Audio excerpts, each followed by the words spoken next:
J-O-E in the place to be. HB on the track, it's like ecstasy.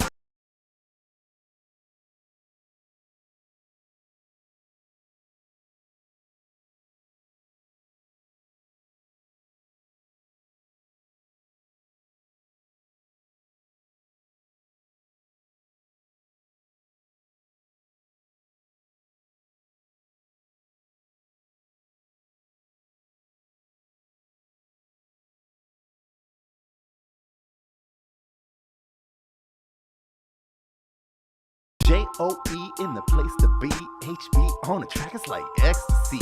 Rolling a well of 7 years, what we drinking be. Trying to sling the dopest rhymes in the galaxy. Let me take a minute though and relax your mind. Sometimes these words can be hard to find. 24/7 on that daily grind. Hearing voices in my head, man, they not that kind. Cause bitches be bitching, snitches keep snitching. The world keeps turning, and I keep hitching a ride. Instead of living my life.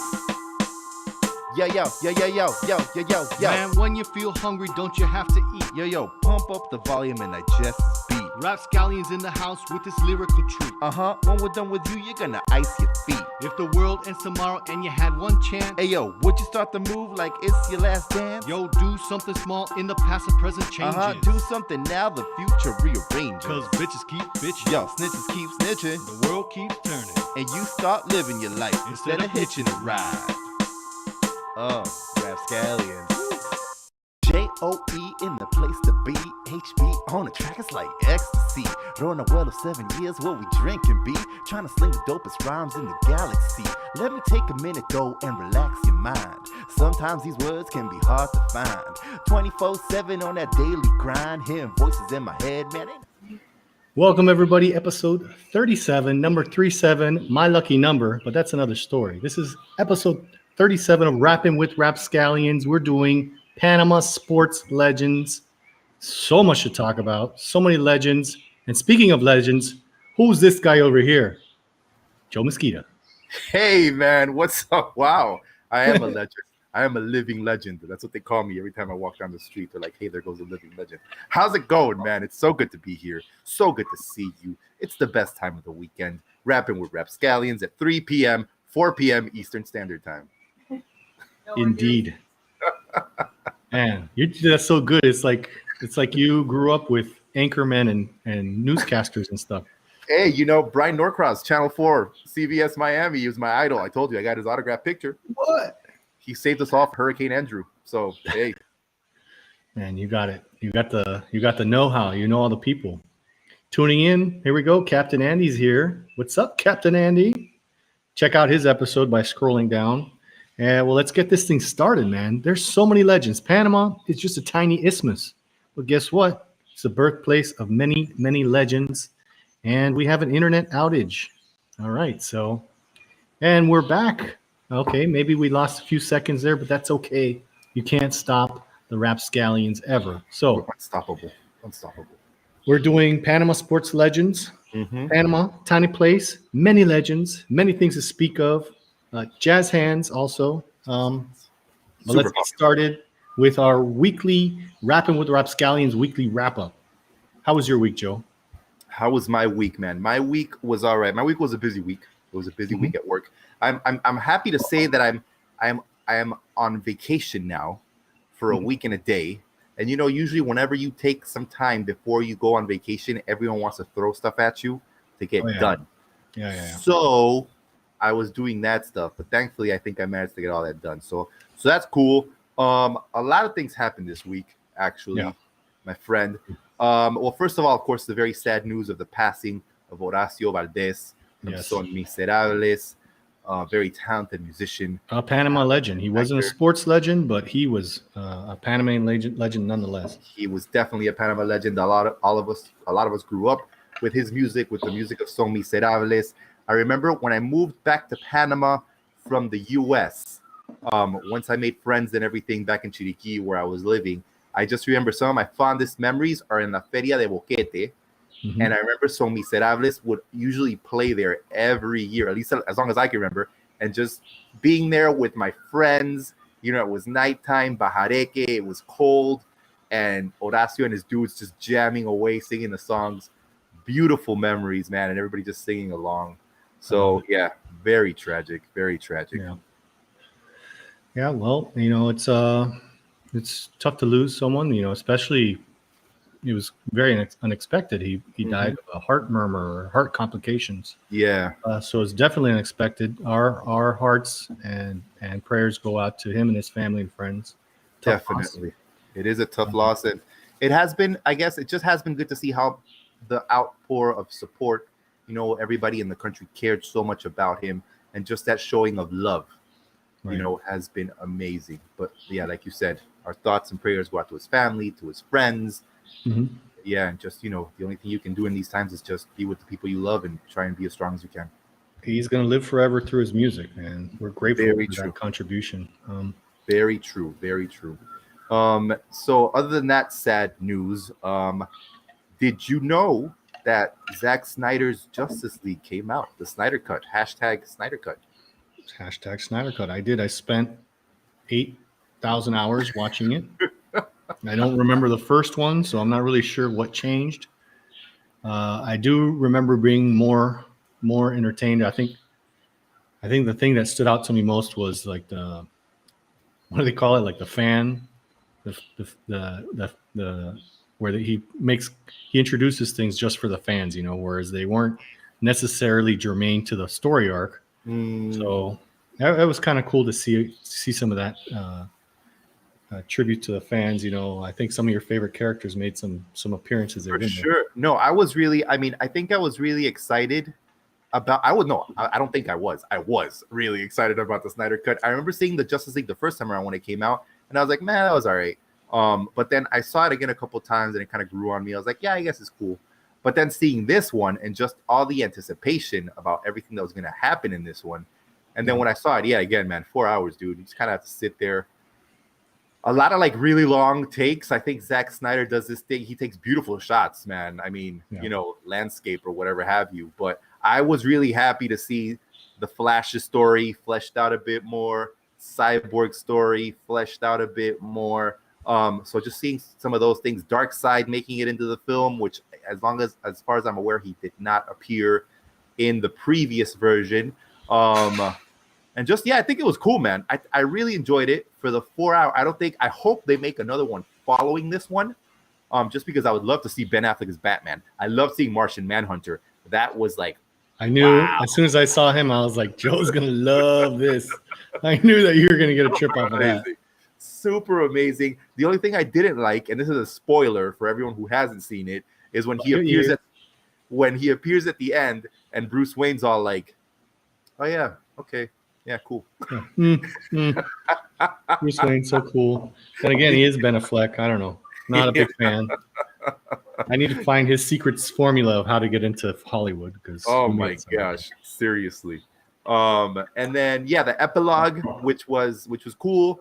But cool. I don't know. I spent the entire film going like, where's Joker? Where's Joker? Where's Joker? Because we knew that Jared Leto's Joker was going to make an appearance, right? And then it was at the end, and I was like, all right, that's cool. But now I just need to know what happens next, because I forgot when I was watching it that this movie took place in 2016. Mm-hmm. So this was before Aquaman and before like a bunch of other crap. So I was like, oh wait, yeah. So anyways, I recommend it. I think people should watch it. I think if you don't have HBO Max, you can watch it, through different ways. There are ways to watch it. Yes. And I think you can also, there's many ways. Let's just leave it at that. You do what you want to do. That's right. But what about you, my friend? How are you doing? How's your week been? The week has been a little uneventful for me. We're talking about sports legends, Panama sports legends, but I also wanted to give a shout out to the passing of Marvin Hagler. Indeed. Rest in peace. Yeah, it was another unexpected death. I think if you guys are interested in comeback stories, and this guy was like a real life Rocky Balboa, what he had to do to become a champion. So again, hearts and prayers out to the Hagler family, and check it out on YouTube. See if you can find a little tribute to him, because the history of his life is just amazing, and what he had to do to become a champion. He was 66, man. That is young, man. Right. Very young. And that guy was a hell of a fighter, man.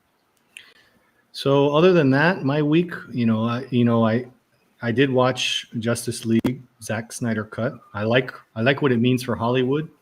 Following in the tradition of getting director's cuts for like Blade Runner, and now the fans being able to push Hollywood into getting a Zack Snyder cut. I like that because the more we have audience participation in Hollywood, the more likely we're going to get movies that we want to see Yeah. instead of Transformers Part 6. So. Very And I watched true. all six of them. I've watched all six of them. I am to blame. I feed the monster, but I do also. I'm a big fan of movies, so I did watch the Falcon and the Scarecrow. What is it called? Falcon and Oh, Winter the Falcon Soldier. and the Winter Soldier. True that, dude. Yeah, I watched it too. And I think this is my biggest critique of between Marvel and DC is What's that? Zack Snyder's was dark and edgy, but dude, the Marvel stuff is just more fun. It's fun to watch. Mhm. So I think they're missing the big element. Is like it can be dark and edgy, but you got to bring the fans in and engross them. Otherwise, Yeah. And I think it was really cool in Falcon and the Winter Soldier that there were so many like what do they call it? Easter eggs sprinkled like throughout the episode. And plus, they've already managed to build such a good relationship or connection with their audience that I think even when War Machine appeared, I wasn't expecting War Machine to appear. And I was like, yo, it's Rhodey. He's here too. How cool. It kind of creates this whole thing where it's like, these characters and you're excited to see them. I agree completely. Well, I think we've given Hollywood enough of our attention. I want to bring us back to the isthmus, man. And as usual, we want to put out a big disclaimer. We're talking about Legends of Panama Sports. Now, big disclaimer, we don't have enough time to mention everyone, so we're going to mention our favorites. You guys can chime in no particular order. No particular order. They're all great. They're all great. But I think the criteria here is that they had to have an impact on their sport, and they had to have changed the sport in some way or registered on an international level, because Panama is full of very talented people. Very talented people. Indeed, it is. HB, if you don't mind, I would like to get, because I think these guys need mentioning. And just for the fact, of course, I think we all see, if a Panamanian athlete makes it into, say, a league in the U.S., because I think other than in soccer or football, I think the U.S. has the majority of like the massive leagues in the world, right? The NBA, Major League Baseball, all that stuff. Where they're lacking is more soccer leagues. Yes, that's right. I mean, they have Major League Soccer, but I think right now it's still not there. Maybe one day. But not there. So I wanted to mention 4 guys that played in the NBA. Okay. Just because I think, Panama is a country of what? 4 million people? 4 million people, and we've got 4 guys. So maybe when we get to 5 million, we'll get that 5th. Yeah. But per capita, we're churning out champions. Seriously. So it's a very short list. I remember when I was a kid, HB, growing up in the States, I used to love basketball. I still currently like basketball very much right now. Huge Miami Heat fan. Yeah. But, I remember when I was in the States, my dad would always tell me stories of one man who was like the Panamanian that played in the NBA. And that man is Rolando Blackman. So he spent a lot of years with the Dallas Mavericks. He was born in Panama City, Panama, raised in Brooklyn, and he played as a shooting guard. He went on, after playing for the Dallas Mavericks in the NBA, he played for the New York Knicks.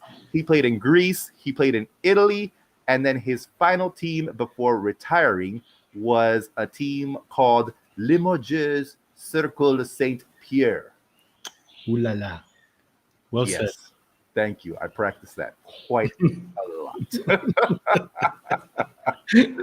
So he was a Panamanian playing in the NBA. Amazing. Career highlights included being Italian League champion, Italian Cup champion. He was a 4-time NBA All-Star. He had his jersey, number 22, retired by the Dallas Mavericks. And, just an incredible I guess an aspiration for all the little kids that live in Panama, and they're like, hey, I want to play basketball. You can make it to the NBA. Rolando Blackman did. I don't know if the fact that he moved to the States helped out his chances. But there you go, man. Rolando Blackman.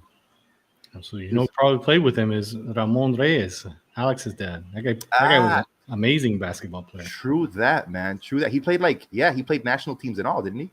Yep. Amazing stuff, man. Amazing stuff. So I have 3 more guys on my list. The next one, to be honest, I hadn't heard about these guys until just like reading for this. One of them is Gary Forbes. Gary Forbes. He played for the Denver Nuggets and the Toronto Raptors in the NBA, as well as a bunch of other teams. His final team that he played for in 2020 was the Saigon Heat. The Saigon Heat. Interesting. Yeah, Saigon Heat. Then we have Ruben Garces. Ruben Garces, who actually played for the Toronto Raptors. He was a power forward, center. He played for a bunch of teams. Sorry, it wasn't the Raptors. It was the Phoenix Suns. Very popular team. The Golden State Warriors. This was in 2000, 2001, around that time. The final team that he played for was the Mets de Guaynabo, which is in Puerto Rico. In Puerto Rico. You got to get those honorable mentions out. There's so much talent that we got to do our honorable mentions first, and then we're going to go up the legend scale. Rapid fire. And then the final one is one that maybe you've heard of. I don't know, man. His name is Stuart Allen Gray. He was born in the Panama Canal Zone on the 27th of May, 1963. He played internationally for Panama. He also played for the Indiana Pacers, Charlotte Hornets, New York Knicks, and his final team was the Capital Region Pontiacs. So, I mean, I don't know if you know him or your buddies know him, but all Zonians, we have a walkie-talkie that all of us talk to each other on, like CB radio. But we have this Canal Zone. Right. You know, us Zonians always get a kick that as soon as one of us gets famous, Panama finally accepts us as a Panamanian. That's okay. Don't mind throwing. I gotta throw some dirt. It's okay. Throw dirt. Hey, you know where I've heard that's happened before? You know what? Where I've just a quick. So you know Andy Murray, the very famous Scottish tennis player. Whenever he wins, is what somebody told me once. This is not my own. I didn't come up with this. I was told this. Whenever he wins, he's British. When he loses, he's Scottish. He's Scottish. Man. It's terrible. That's any other honorable mentions? I want to throw a few out there. No. That's it. Those are the 4 Panamanians that have played in the NBA, as far as I'm aware. If anybody knows anything else, I almost made it to the NBA, HB, but I turned them down because I wanted to live in normal. The Rapscallions. You had a contract offer from the Rapscallions and one from the NBA. Obvious. Obvious. Rapscallions is where it's at. Yeah. Obvious. You know, because you and I, man, we got that one too. We got that leagues or had some influences. In the Canal Zone, a lot of us were coached by a few coaches that went around. Everyone remembers Coach Prescott. Yeah, and he actually played for the Giants for a little bit. So, I mean, I was a little kid learning baseball from someone who'd been to the major leagues, you know. That's very cool. And then Abdiel Flynn made it to the minor leagues. He's more known, and he was our coach too, Coach Flynn. But he was a scout for the Red Sox. So he'd grab a bunch of talent from Panama and send them to the U.S. Wow. Yeah. And then, of course, Coach Scott, we all remember Sean Scott, his dad. He was a very clear athletic figure in all of our youths. Right. As we were youths. He was a cool guy. He's like, zip your lip and play hard. You know, stop messing around and play. What are you doing? You know, so. Yeah. I always remember that. Zip your lip. Zip your lip. And Coach Prescott, what he would do is he'd give out Pascualito mentas. Like if you kicked a home run or batted a home run, you get a little mint. Nice, man. So you're always looking for that mint. You were like, hey, coach, where's my mint? Either that or I had bad breath. I don't know, man. But I got a lot of mints. Let's just say it was because of your athletic prowess. It was because of my athletic prowess. I like that. So there's probably tons more shout outs. Before we get started I got to throw some more dirt. Can I throw some dirt before we get started? Throw all the dirt you want to throw, man. Throw it, man. Throw it. I've got some major dirt to throw with the Panamanian government, specifically with the Panamanian Olympic Authority, whatever their Truth. title is. Speak truth to power, my friend. Preach. One of my friends who will go unnamed, he was going in for he was a swimmer, and he was going in for the trials to make it to the Olympics. And so he was a kid. They gave him a plane ticket. He arrives at the trials. He flies. He lands there, and there was no one to pick him up at the airport. He didn't know where to go, what to do. So the team from Costa Rica adopted him and let him sleep on their couch at their hotel because he had no lodgings. And imagine you're a 6'3" swimmer and you're sleeping on someone's couch, and the next day you got to go to trials. I think I want to throw some major dirt at the Panamanian government for we're actors, so we know the plight. If you want to be an athlete, that's a hobby. That's right. That's not a what real you job. do. It's not a real job. That's what you do in your pastime. So Yeah. And us as actors, imagine if we got pulled over and told the cops, "What do you do?" It's like, "Oh, I'm an actor." Like, that's not a job. They'd laugh at you like, you say, "Oh, I'm a." And there's actually a marathon runner who works for the on the Olympic level. He is actually a Panama. He's on the Panama Police Force. So anyway, I needs agree. to support their sportsmen and their athletes, and there's a lot of people being signed to the minor leagues in the States because Panama has a very strong heritage of baseball. Yeah, for sure. And there's these young kids going to the States, and they don't know a lick of English, which is a whole nother topic. And they're getting no guidance, and they end up signing with the first offer they get. They burn out and they come back home, and that's the end of their career. So, That's right. In contrast, we have a country like Germany. When they started to not be as successful in World Cups, they started a program from the kindergarten age, and one generation later, they're always competing for championships and World Cups. I mean, even if you compare it to the U.S., and of course I know the U.S. when it comes to resources compared to Panama, the difference is vast. But the U.S. had an objective of wanting to qualify for World Cups and have decent participations in World Cups. And what did they do? They started different projects where they would get kids from a very young age and start developing them, not only sports-wise, but also educationally. Because if you become a successful sports person, you have to have knowledge. You have to have knowledge. And so they did that. And then and they've been rather successful. They haven't won the World Cup, but I mean, they have players playing all over the world. Now they have players in Barcelona and Spain. They have players in, Juventus in Italy. So you're just kind of like, okay, whereas here we're developing quality players. However, they never managed to really quite. Now we have a couple, which thankfully have been able to succeed, but it's not one of those things where it's like, let's develop the youth in this way. It's more like, oh, wait, that person has talent. How can we use them? Right. It's backwards. It's completely backwards. And it's a shame, It is. My heart rate got up a little bit. I apologize. It is. It's okay. It's okay. It's okay. It's just the love for the country, for the flag. Love for Panama. Love this place. Usually you have to go overseas to train, to get proper training. Or if you are a hopeful, then you have some sort of Panamanian blood, then you could represent Panama in the Olympics, So we're kind of we're kind of retroactive in what it is supporting our Olympians and athletes. That's very cool. And well, just on that, on you saying that word, that key word there, HB, Olympics. Mm-hmm. How about we talk about some of the athletes that have represented Panama in the Olympics? It's been a wide array of different athletes. Array from swimmers to runners to a very famous long jumper.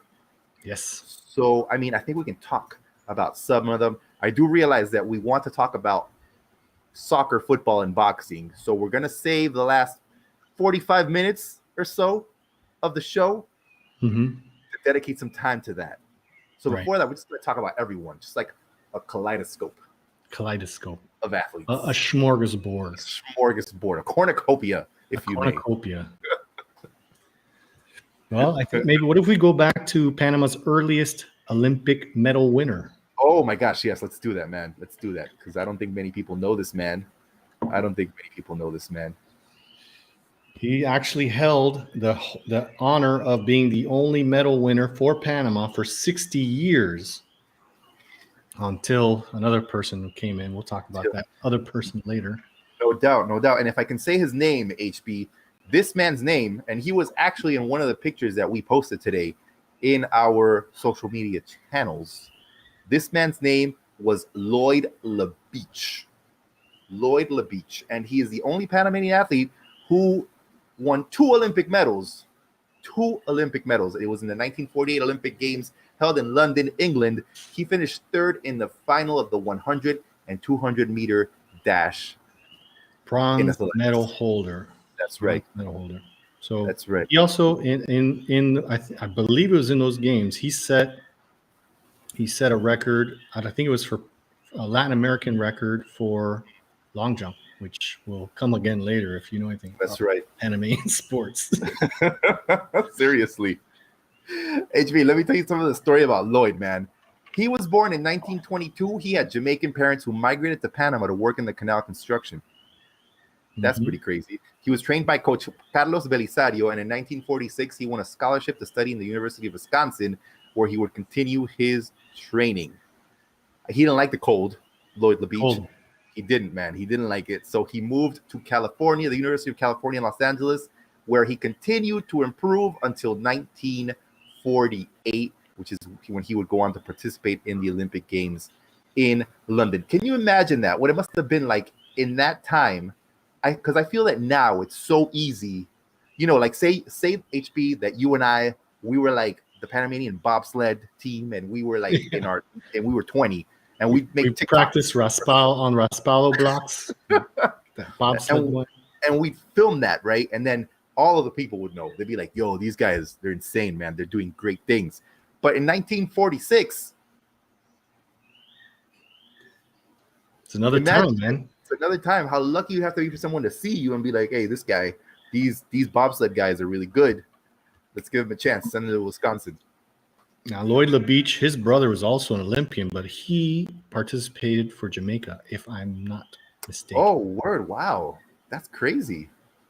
Yes, that is really crazy. So you see a lot of that. You know, you think of Olympics, there is actually quite a bit of politics going on with that. You know, if all the slots are full, you know, a lot of let's say Europeans who have or of African descent, a lot of times they go back and they'll represent like Nigeria for the World Cup. You know, right. It's the same type of negotiating going on there. It's like, hey, you know, I didn't make it to the Jamaican national team or the United States national team, but I was born in Panama.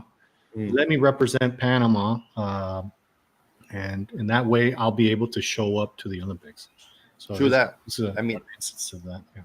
It works, man. It works. So just quickly finishing off with our good friend, Mr. Lloyd LaBeach. He was awarded the Vasco Núñez de Balboa Order by the government of Panama for his achievements in London. And like he just went on to have like a really wonderful career before he retired in 1957. And then he married and had children. So he took a decision to settle in Lagos, Nigeria.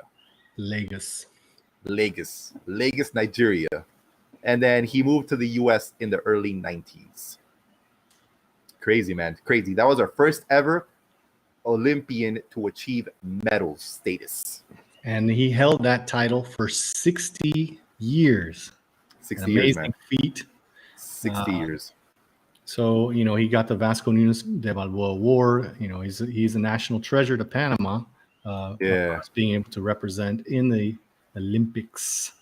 Who's next, man? We have so many legends to talk about. Who's next? So let's talk about we can kind of go back and forth. Let's talk about swimming. Can we talk about swimming now? Okay. Yeah. Because there have been a lot of amazing, because you know who we're working our way up to in the Olympics. We're working our way up to like a specific person. So let's talk about swimming, man. Panama has had not ridiculous amount, but quite a good amount of Olympic swimmers, man. We've had people that have competed at a strong level, from, you know, Christy Bowden to Edgar Crespo to Ismael Ortiz to even in the Paralympics with Cesar Barria, who's a very well-known swimmer. Of course, I think everyone knows how well he's done after he had his right leg amputated.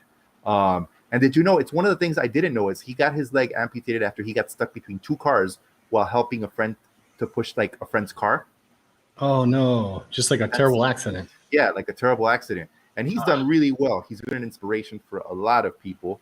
But there's one person when it comes to swimming that really kind of stands out above the rest a little bit. And I certainly know that I remember hearing a lot about this person when I was growing up. And this is, of course, Eileen Coparropa, the person whose national swimming pool is named after.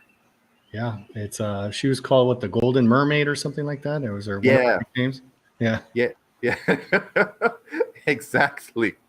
And apparently she was like, I guess from the age of 8 is what I read. She was like super good at swimming. She had her first victory in the Dominican Republic. She was breaking all the records. They also called her the Queen of Speed in Central America, in the Caribbean. 50-meter freestyle. Yeah, that's right. Yeah, in 1998, she became the first Panamanian to ever win 2 gold medals in the Central American and Caribbean Games. And then she also smashed it up at the Pan American Games in the 50-meter freestyle. And she has more than 600 gold medals in like several different competitions. How crazy. 600. In talent. Six crazy. Like that's crazy. What do we feed people here in Panama? I mean, we've got the isthmus is so thin, and we've got the Atlantic and Pacific coast. We've got lots of shoreline, lots of swimming pools. It's a great place for champions to grow up. I think we need to like have kids swim from the minute they're born. Yeah, just throw them in. Throw them into That's the how water. I learned. They throw you in, man, and you lose your Dad, fear. I want to learn how to swim. He's like, okay. Bloop. Boom. There you go, man. There you go. I learned good. HB. She's carried the Panama. She's been the flag bearer for Panama several times. The Olympic Games in Atlanta 96, Sydney 2000, and Athens 2004 when she made it to the semifinals in the 50-meter freestyle. Fast. Yeah, dude. From 1996 to 2000, she was consecutively selected as the Female Athlete of the Year and has been involved in several campaigns to help the youth, man, you know, like to keep them away from like drugs and other nasty things that kids shouldn't be involved in. Man, you know, I want to, she was a great Olympian and also represented us in many Central American games. Can we take a little break to have an honorable mention here? Hey, for sure, man, for sure. Up and coming star, female MMA fighter Jocelyn Edwards. Boom, La Pantera. Woof, La Pantera. You guys are gonna see her all over the social media. She started off as a boxer, and then she was invited to do Muay Thai, I think it was, or one of the martial arts, and she really enjoyed that. And then she got into MMA, and oof. And I'm not big on UFC and stuff like that. I saw some of the matches. That's a good name for her, La Pantera.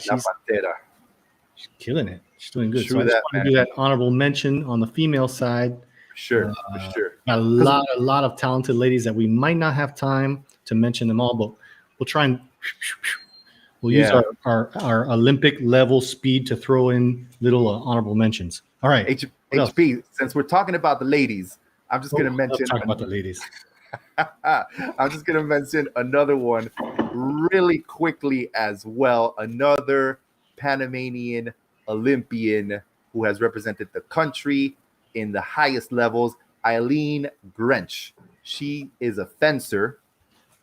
She uses the sable is her weapon of choice. And she she was born actually in the U.S., but she's Panamanian because of her mother. Her mom was born in the U.S., and she started practicing fencing in the year 2000, as I said, with the saber. And she's just been all over the place. She was part of the Panamanian delegation that went to the U.S. Games, the Olympic Games in Rio in 2016, where she made it to the round 32. I remember watching her matches because, you know, I did a little bit of fencing myself back in the day. I didn't know that. I was. Is that how you like that same fencing timing? That's what you use with your rap timing. That's right, man. Throwing jabs. That's what I do. And fencing is quite an amazing sport. It's very for some reason, when I used to do fencing, this was back in my youth. In your When youth, I was- like, how when I youth was- are we talking? You were what? I was 3? no, when I was 3 years old, my mom gave me a sword. She said, Nice. "Go do your thing." No, when I was doing my master's degree, I was like, I want to join a sports team, and I want it to be a different sport than I would ever try to do in Panama. And there was a fencing team, and my older brother, he's actually quite good at fencing. He did fencing at the University of Liverpool. So I was like, you know what? Let me try doing fencing. So I joined the University of Edinburgh's fencing club, and I did fencing for over a year. And I remember when I saw this lady, Eileen Grinch, doing fencing, and the fact that she was representing Panama, I was like, yo, that is really cool, man. I think she's still currently active, but definitely have to give her a shout out as well, man, because I think overall in the history of Panamanian sports, we always tend to mention a lot of dudes. Yeah. But we got I'm glad that we took this sidebar to mention because there's a lot of ladies representing for Panama. Let's try and sprinkle them on throughout the show because they're up and coming. We got a lot of youths, a lot of talented ladies representing, and they haven't quite made it to legend level status, but they definitely deserve our attention and our time to mention their achievements. for sure, man. They're there and they're doing their thing. And I think we can all agree that sometimes not sometimes, man. I mean, what the hell? For women, it's more difficult than for men to really break through. We've seen this with the women's national football team. Yes. A lot of effort trying to make strides. We have a lot of talented female football players. And I think it's great that finally, just on a global level, people are giving more importance. People are giving more, it's becoming much more visual now to have women playing football. The U.S. national soccer team has been kicking butt for a long time. Seriously. Not just kicking butt, but dominating. Much more than the men's. I remember when I grew up, my sister played a lot of football growing up. And I remember I would always be at her matches or whatever. And once we went to meet the U.S. women's national team, and there was this one player, her name was Mia Hamm. Oh, I don't know if yo, that lady she's good, was man. Crazy. Yeah. And She was again, insane. also the German female national team is very, very impressive team. So hey, shout out to all the ladies, man. All the women doing the sports. We all got to do the sports together, man. I'm pretty sure I would love to see a match between the women's U.S. national team and the men's U.S. national team. Oh, the women's would probably win. Ugh, those guys are awful. 100%. HB, All right. let's take us. What more do we have Olympics wise? I want to talk. Oh, Olympics wise, can I go into another genre of sports? Yeah, for sure. I want to talk about Panama Al Brown. Yeah, do it, man. Let's not restrain ourselves to anything, man. Let's just talk about the people. Because we talked about different types of sports. We talked about baseball, basketball, and everyone's like, "Oh, Panama boxing. Hey, how about Teofilo Panama Al Brown, born in Panama, July 5th, 1902. I bet you never even heard of him. But you know what? This guy is legend status, big time. 1902, man. 1902, born in 1902. So, I mean, what can I say about this guy? He dominated. He was a bantamweight, which means he's very light. However, the guy was almost 6 feet tall. So that's crazy. He just clobbered people. We need to fact check that height, but I read some of the stories of people who had fought him, and they were like, the guy just looked down on everyone. There's comics about him just towering over everyone. His final record was 156 fights, 58 of which were won by knockout. And in bantamweight, you're not usually thinking of knockouts, okay? He won 63 by decision, 3 by foul, 12 ties, and 15 defeats by decision. So he was never knocked out. Wow, that's pretty good, man. And in boxing, you would expect someone to get knocked out at least once or twice, right? Indeed. So he fought his first fight in 1929 in Queensboro Club. It's 15 rounds. Actually, that was his first title weight. Okay, I'm getting ahead of myself. Don't get ahead of yourself, my friends. Teofilo Panama Al Brown is known as the first Latin American world boxing champion. Whoa. That's what he's known for. So he broke the record there. So Right. he was Latin American. He was black. He was also openly gay, which put Right. all the blocks against him, but he didn't matter. He dominated. And so he went 15 rounds with Spanish boxer Vidal Gregorio for the title. And that was in June 18th of 1929. He became the first Latin American boxing champion of the whole world. Wow. The Coliseum, the Arena de Colón, the Colón Arena is named after him.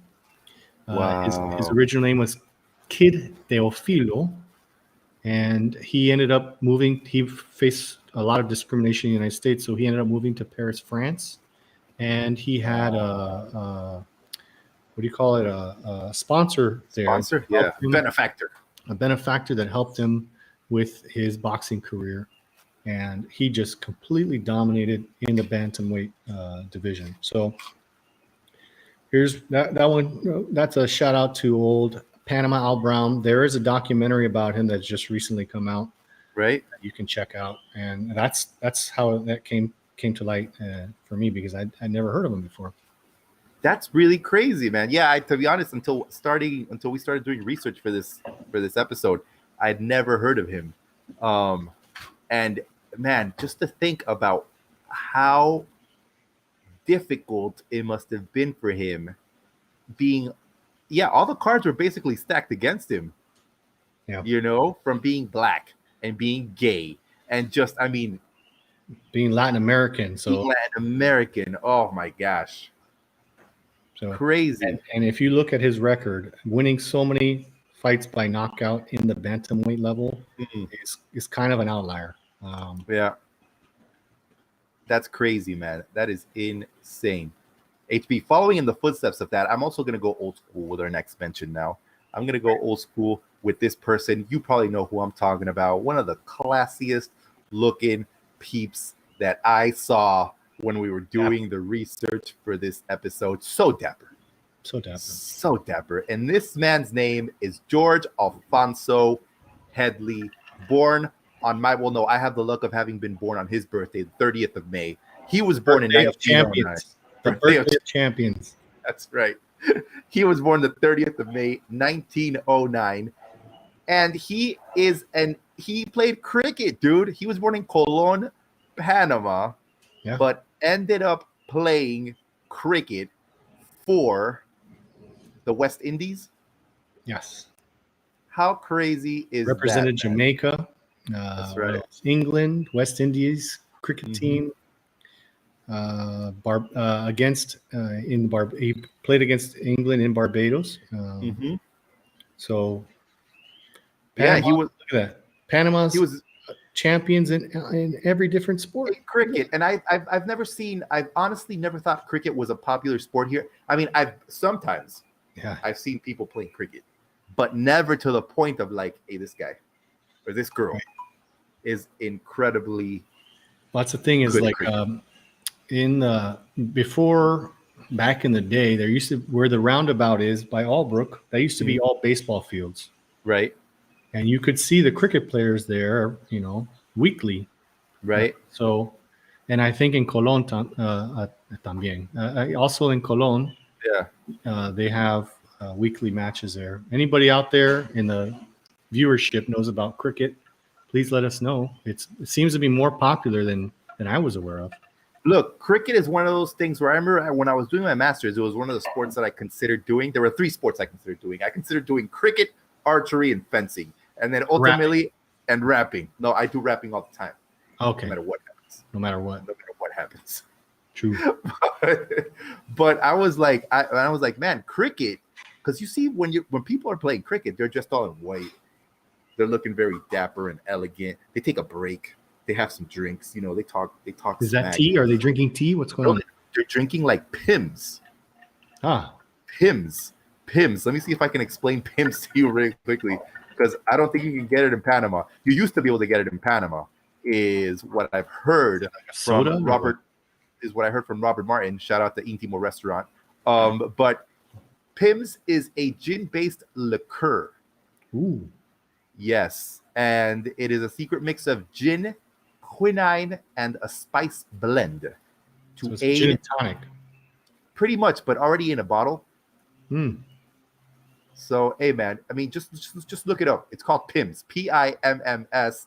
Maybe if we start a massive campaign like the Zack Snyder, the Snyder Cut, if we start like rapscallions and PIMS, we can get PIMS brought to Panama.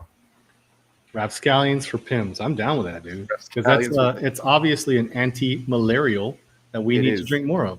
Mosquito Exactly. season, hello. Hey, and you know what? It'll make us excellent cricket players. So I we have can follow in the footsteps of George Headley. I tried my hand at cricket. Me and my cousin it was one summer, and my cousin and I were both very, very competitive. My goodness. Right. So they bought us a little cricket set so that we could figure out how to play cricket.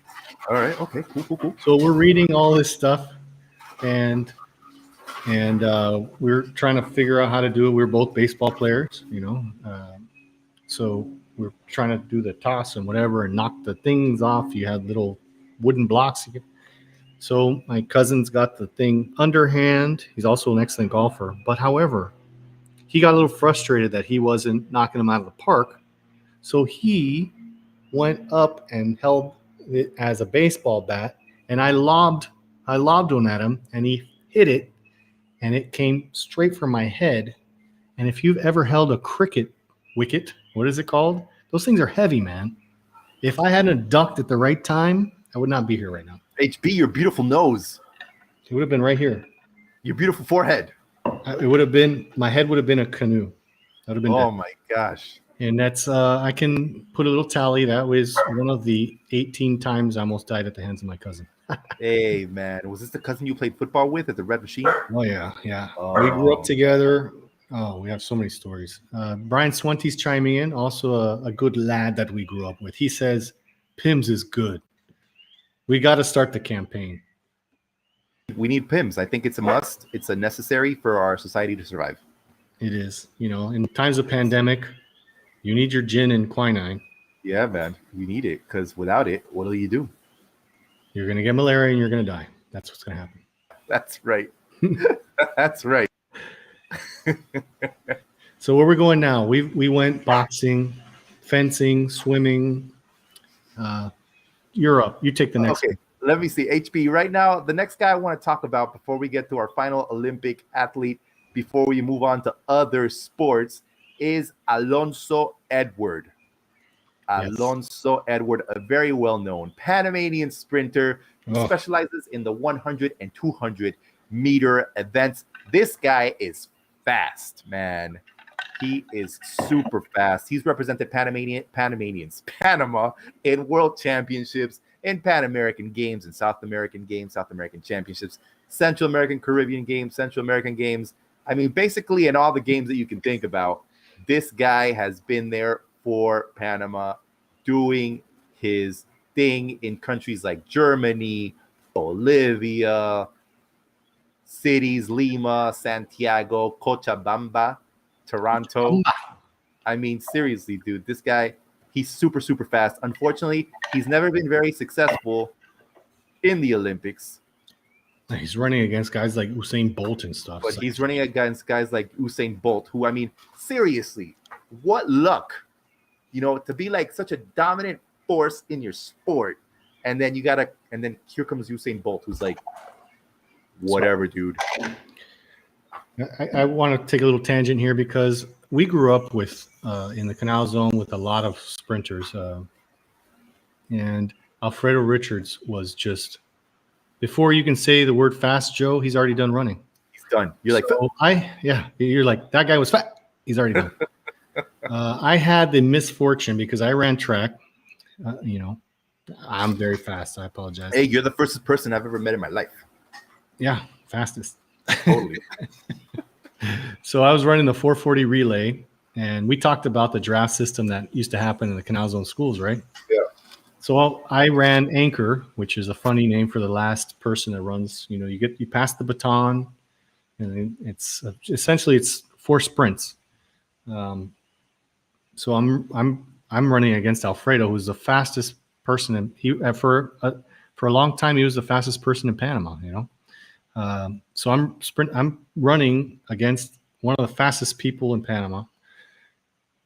He gets the baton first, and then I get the baton, and running, and all of a sudden I start catching up to him. And I was like, oh my God, I can really do it. I can really do it. And then I got to the section where he was at, and there was like a rainstorm, and some moss had formed on that corner of the track. And I started slipping. No. And then I realized the thundering reality just crushed my spirit. At first I was catching up to Alfredo, and then I realized that it was because of some moss on the track. And we're just like, we look like cartoons where we're just like, and you know, we both made it out of that quagmire and finished it. But an excellent sportsman and always a gentleman, Alfredo Richards. Honorable mention from the Canal Zone. Legend on the local level, but not on the international level. So shout out to Alfredo. You know what? Shout out to Alfredo, man. I think that's one of the things that makes certain athletes so special is when they know they have this gift and they know that they're so much better than you, yet they stay nice humble. Yeah, they're so nice to you because they're like, I already humiliated you enough, bro. Eat my dirt. You don't have to worry about anything else. There's no other words that need to be said other than what's my back look like? You know? Exactly, man. So hey, you know, good for you if you can be one of those. Because I've met a lot of athletes, you know, that are super good, and yet they're also super arrogant. And you know what? I don't like those people. Yeah, me either. Yeah. Because, you know, rapscallions, we're not arrogant about being the best rapscallions. We're not. We're not arrogant about having the best live stream from Cocle and Panama City that goes out at 3 p.m. Yeah. Maybe we're the only one, but we're not arrogant about it. We're not arrogant about it. We're still humble. Still humble. And now we're going to talk about somebody else who's humble, HB. And this man did something epic. Because remember before when we said that Lloyd LaBeach had the only Panamanian, he was the only Panamanian to get Olympic medals for 60 years? Well, yo, this guy, he came around in 2008 and he said, Lloyd, I appreciate what you've done for the sport, but I'm going to take it to the next level. Take it to the next level. And of course, I'm talking about Irving Saladino, no doubt. Irving Saladino, el canguro. El canguro. El campeón. El campeón. Dude, he got a gold medal in the Olympics, man. That's incredible. And you know what? I was in the United States, and I was visiting my sister, and her neighbors had invited us over to watch the opening of the Olympics in China. And when that guy came out, I told all of them. I was like, see that guy right there? He's going to win the long jump. He's going to win it. I have no doubts about it. And then when he won, they were like, what? Panama? And it made the party that much more special. Incredible. I mean, think about it. I mean, like we said earlier, we are a country of 4 million people. 4 million people. That is amazing, man. And I think it was just such an amazing time. I remember when he won it, man, the celebrations that happened here, just everyone was so excited. Parades. And ironically, he's the one that broke what was the guy's name? the first medal holder. He broke Floyd LaBeach. He broke Floyd LaBeach's long jump record for Panama and won the gold medal doing it.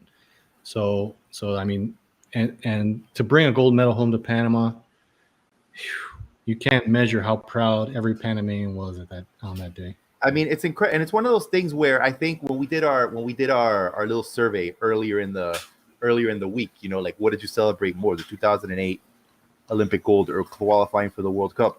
I think, you know, putting those things in perspective, winning an Olympic gold medal for your country, I mean, probably trumps qualifying.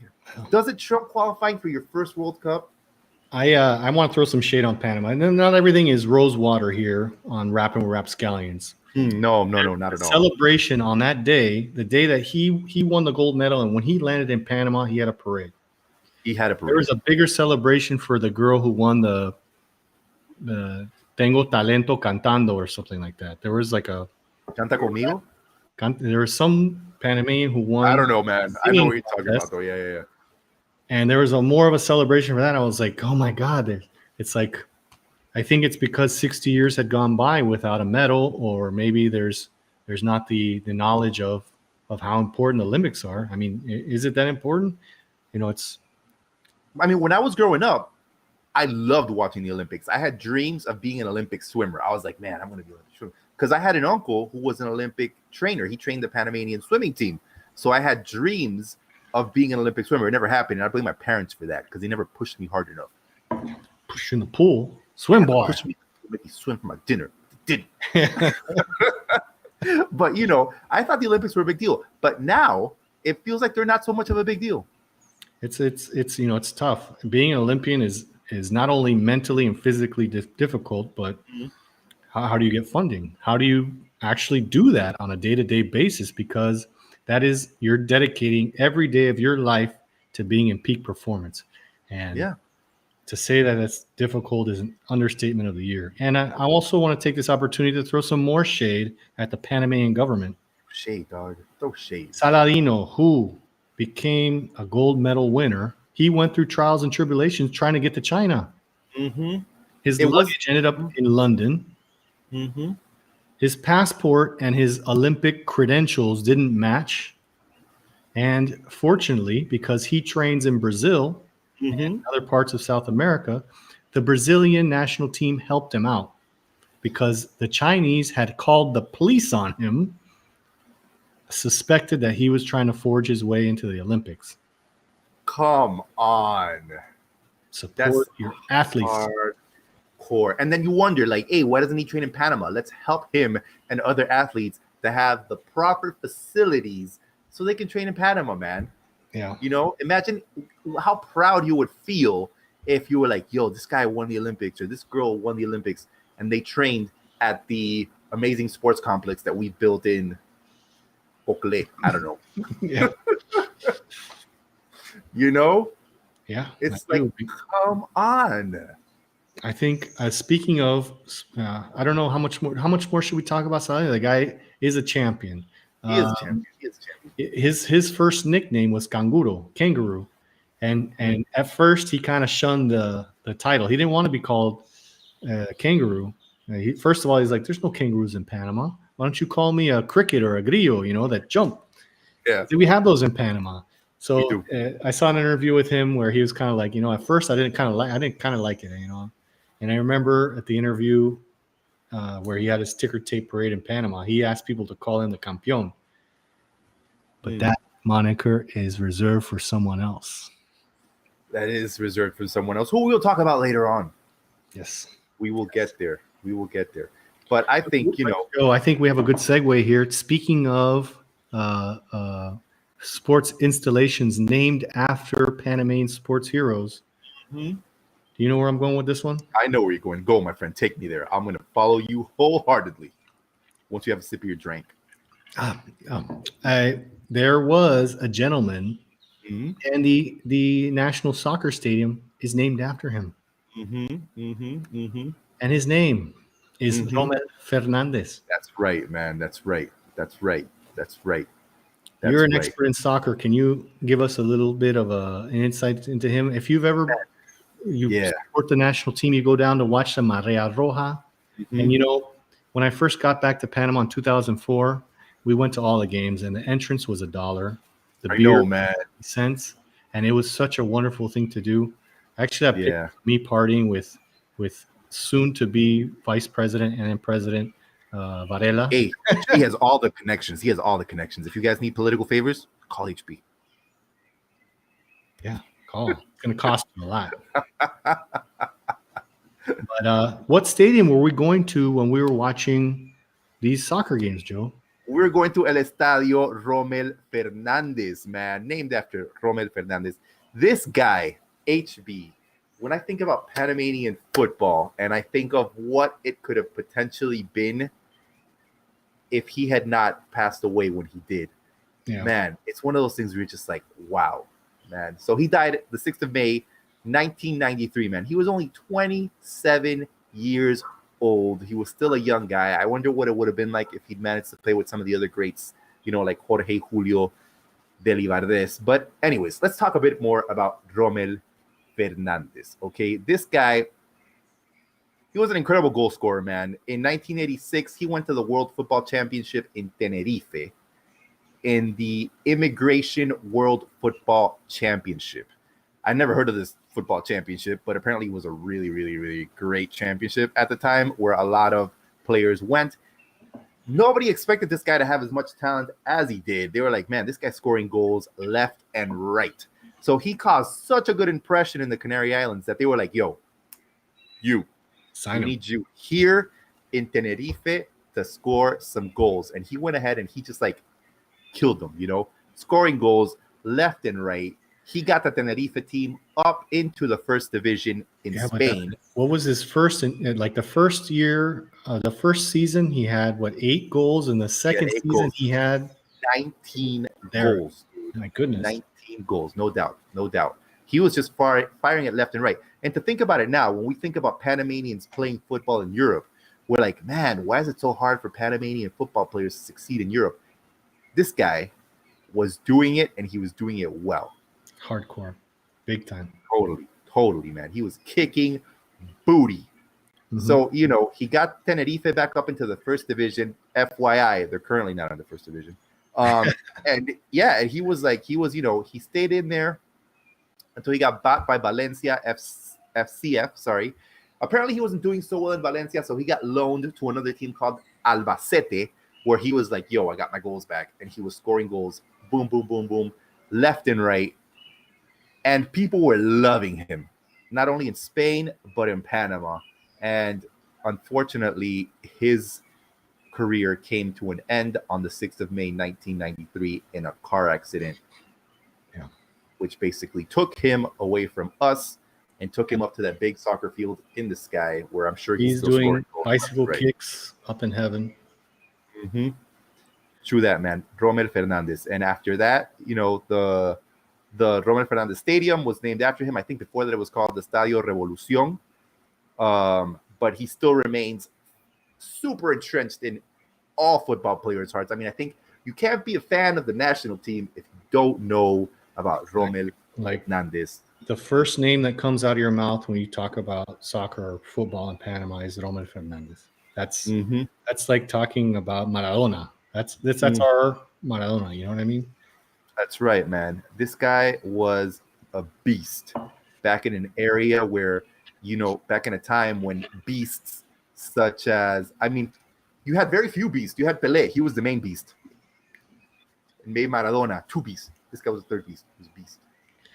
There was one of our legends that we're talking about. We're going to talk about a little later on today. His dream was to actually meet with Pelé, and he finally did that when he was inducted into the Hall of Fame. But we're going to talk about that later. Ooh. I have another shout out. Right. Brian Swentie's chiming in. He said Alfredo went on to have a great career in college, first in junior college at Arizona, he thinks, and then at the University of Miami. That's right. Wow. He was a Cane. He was a Cane. Yeah, Hurricane. He was Alfredo, very talented guy. Very talented. Nice guy too. I ran track with him, and then I got dusted. Then I got dusted by him. Dusted, dude. All right, we've touched on soccer. We've touched on. Well, wait. I want to do an honorable mention about soccer. Do it, man, because we got so many people to talk about in soccer. It's ridiculous. Yeah, Jaime Penedo. Oh my gosh, San Penedo, dude. San Penedo, man. San Penedo. San Penedo. This guy is a goalie and is an extraordinary goalie. I think I don't know what level he reached, but he was actually in Texas, Major League Soccer in. I don't know. Help me out with that one. Let me tell you something, man. San Penedo. I know San Penedo well, man. I know San Penedo well because I played against him once when I played football for FSU, man. Damn, you played with legends, dog. Played with legends. We played once in a beach tournament that was held outside of the Rommel Fernandez Stadium, where they built a beach football. Oh my God! Just so that he could play soccer against you. Just so he could play soccer against me. No, I think he played for Uzma, if I'm not mistaken. I remember once when we were playing in the inter-university tournament, I played defense. I was a center defense, so I played way back. And I remember FSU, man, those of you that played with me, we lost hard. Yeah. Super hard. So in one of these games, there was a corner, so I would always go forward to try and head it in because I had my superior height. You know what I'm saying? And I remember that the ball came up, and then one of my buddies in the back got it, and he was dribbling it in, and I saw him. He was like, "Oh, I'm gonna shoot it," but I was like, "I can shoot it too." So then I leaned back, and then I shot the ball super softly, and then I'm looking at it as it's going to the goal, and then I see this guy just kind of leaning down, and then he picked it up, and I was like, just went, yeah, it was like, "Thank you." I was like, "Okay, here's a loaf of bread." But this guy, man, he's had an incredible career. Hey, he went to play for the Los Angeles Galaxy. He won the MLS Cup with the Los Angeles Galaxy. Then afterwards, he was like, "I'm not done yet." People were like, "Man, you're done." Because not only was he our World Cup goalie, because remember, he went to the World Cup. He went to the World Cup with all these guys. Yeah. But he's a world-class goalie. I'm not completely objective about this, but he is really that good. He is. He's super good. I'm just trying to see. I think he went to play in Turkey. Hold on, I'm just trying to find my notes here to see where it was because he really wanted. Unido. So he played for Osasuna B. Because remember, after he finished, there was a Gold Cup that we had where that's where he got the San Penedo name, where he blocked all the shots. We played against South Africa. I remember South Africa blocking shots. That was amazing. This guy is just an incredible soccer player and goalie. Incredible. He played. So after that, he got signed for a team in Italy, but he didn't play there. He went to Spain. Then he went to CSD Municipal, which is in Guatemala. Then he went to the LA Galaxy. Then he went to the Deportivo Saprissa. And then finally, he played for Dinamo Bucharesti, which, if I'm not mistaken, is in Romania. Hey, he achieved his dream of playing European football because this guy wants to play European football. This guy, to me, is right out. Even though he doesn't reach our criteria for legendary status, for me, he's a legend. Mm-hmm. Carina and we saw him in the airport. He was getting his ticket. And, Joe, you and I are famous. So when you have some fans like, is that who I think it is? He kind of gave us a little side look, and he's like, "Oh, fans." And then Carina's like, "Go talk to him." And I was like, I can't. So we got to Miami, and it took me that hour and a half plane ride to build up the courage to go talk to him because I was like jippa jawed. Yeah. So I went up to talk to him, and he was super cool.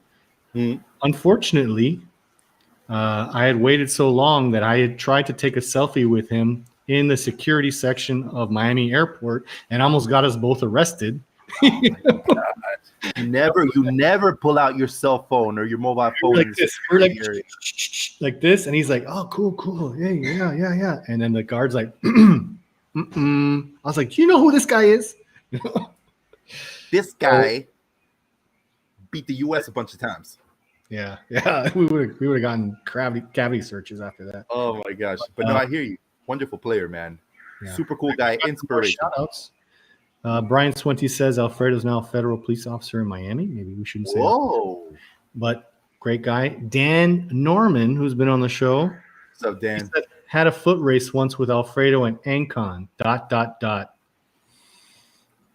Man, I think we need to have Alfredo on the show once in the future so he can talk about all the fools he dusted. That's good. That's going to be a long list. We got to have Swinty on the show too, because this guy is a volleyball coach. He's coaches champions. Oh, what? So while we're talking about sports, we got to reach out to all the sportsmen and women and ladies and persons out there. Hey, no doubt, man. If there's a sport that I love to play, it's volleyball. Volleyball is a fun sport to play, dog. It is very fun. I tried to play soccer. Soccer was my first love, and then soccer and volleyball always were the same season. And I tried to play them both at the same time, and unfortunately, the powers that be at the high school would not let that happen. So Didn't happen. But my vertical, when I was training for soccer, I was like Jordan, man. Yeah, for I jumped volleyball, you over the net with a yeah. bat. That's how I- in shape I was. I bet. I used to. People tell me, man, they were like, man, HB. Nobody messed with HB. Nobody messed with HB. He was a beast. Dan Norman says he had a race with him only once. So he only raced Alfredo once. Brian Swinty says, LOL, I do love my volleyball.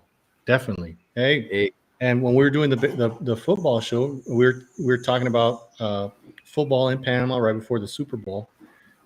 Brian Swinty for Texas Tech, walk-on. Unfortunately, he had a knee injury, but he was well on his way to becoming a champion born in Panama. No, hey, you're still a champion. You are a champion. Everybody's all the fam scallions are champions. All the fam scallions are champions, Virtual man. hooks. Seriously. If we've learned anything, don't get in a foot race with Alfredo. Don't, man. Don't. He's gonna be on our show and he's gonna tell us about how bad he beat everyone. Yeah. In a very humble way. He's just gonna laugh the whole time at me. He's like, welcome to Rapping Rapscallion. He's like, ha ha. Who's next? Who's next on the list? We got to talk about some more football people, man. We got to talk about because there's too many historical football figures, man. So let's just talk about them very quickly because I realize that we still have a lot of people that we need to talk about. We got some big shoes coming up. Oh my gosh! So first of all, I'm gonna mention this one person who is the older. He's the older brother, actually, of two twins that we know really well, and this is Armando Deli Valdez. This guy, football player, man. He was really, really good. Unfortunately, his life was cut early as well with an untimely death. I mean, the stadium in Colón is named after him now as well, just because. But this guy was the older brother of Jorge and Julio Deli Valdez, who we all know as Los Deli Valdez. They brought so much joy to Panama. Particularly, I always had an issue with that because I was always a fan of Jorge. I mean, I think they were both very successful, Julio. But everyone loves. But that's the thing. I was like, Julio, you're too successful.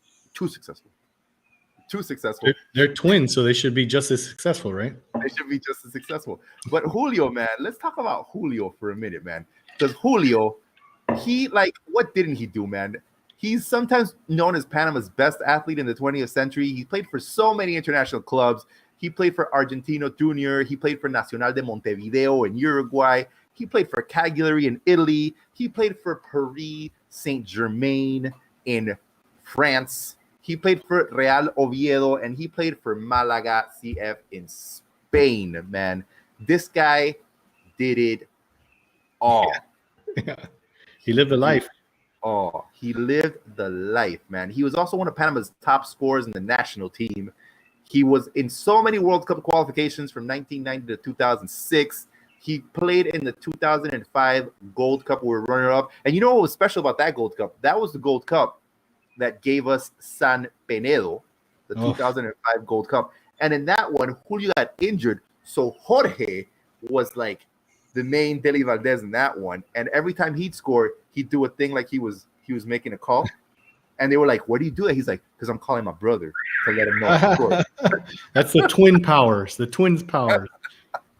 So I thought that was super cool, man. Jorge also had a really good career, man. He played in the U.S. and the MLS. He played in Japan. He also played in Uruguay with his brother. I mean, geez, man. You can't really say There's too a much. rumor. What's There's a rumor that they would like switch, right? Play like, hey, I'm too tired to play this match on Saturday. My ankle's kind of sore. Can you fly over to Uruguay and play for me? He was like, yeah, I got you, man. Don't worry. And also, there's another rumor that when I think it was Julio got kicked out as the coach, that it was actually his brother and the head, because one was the head coach and one was the assistant head coach. Yeah.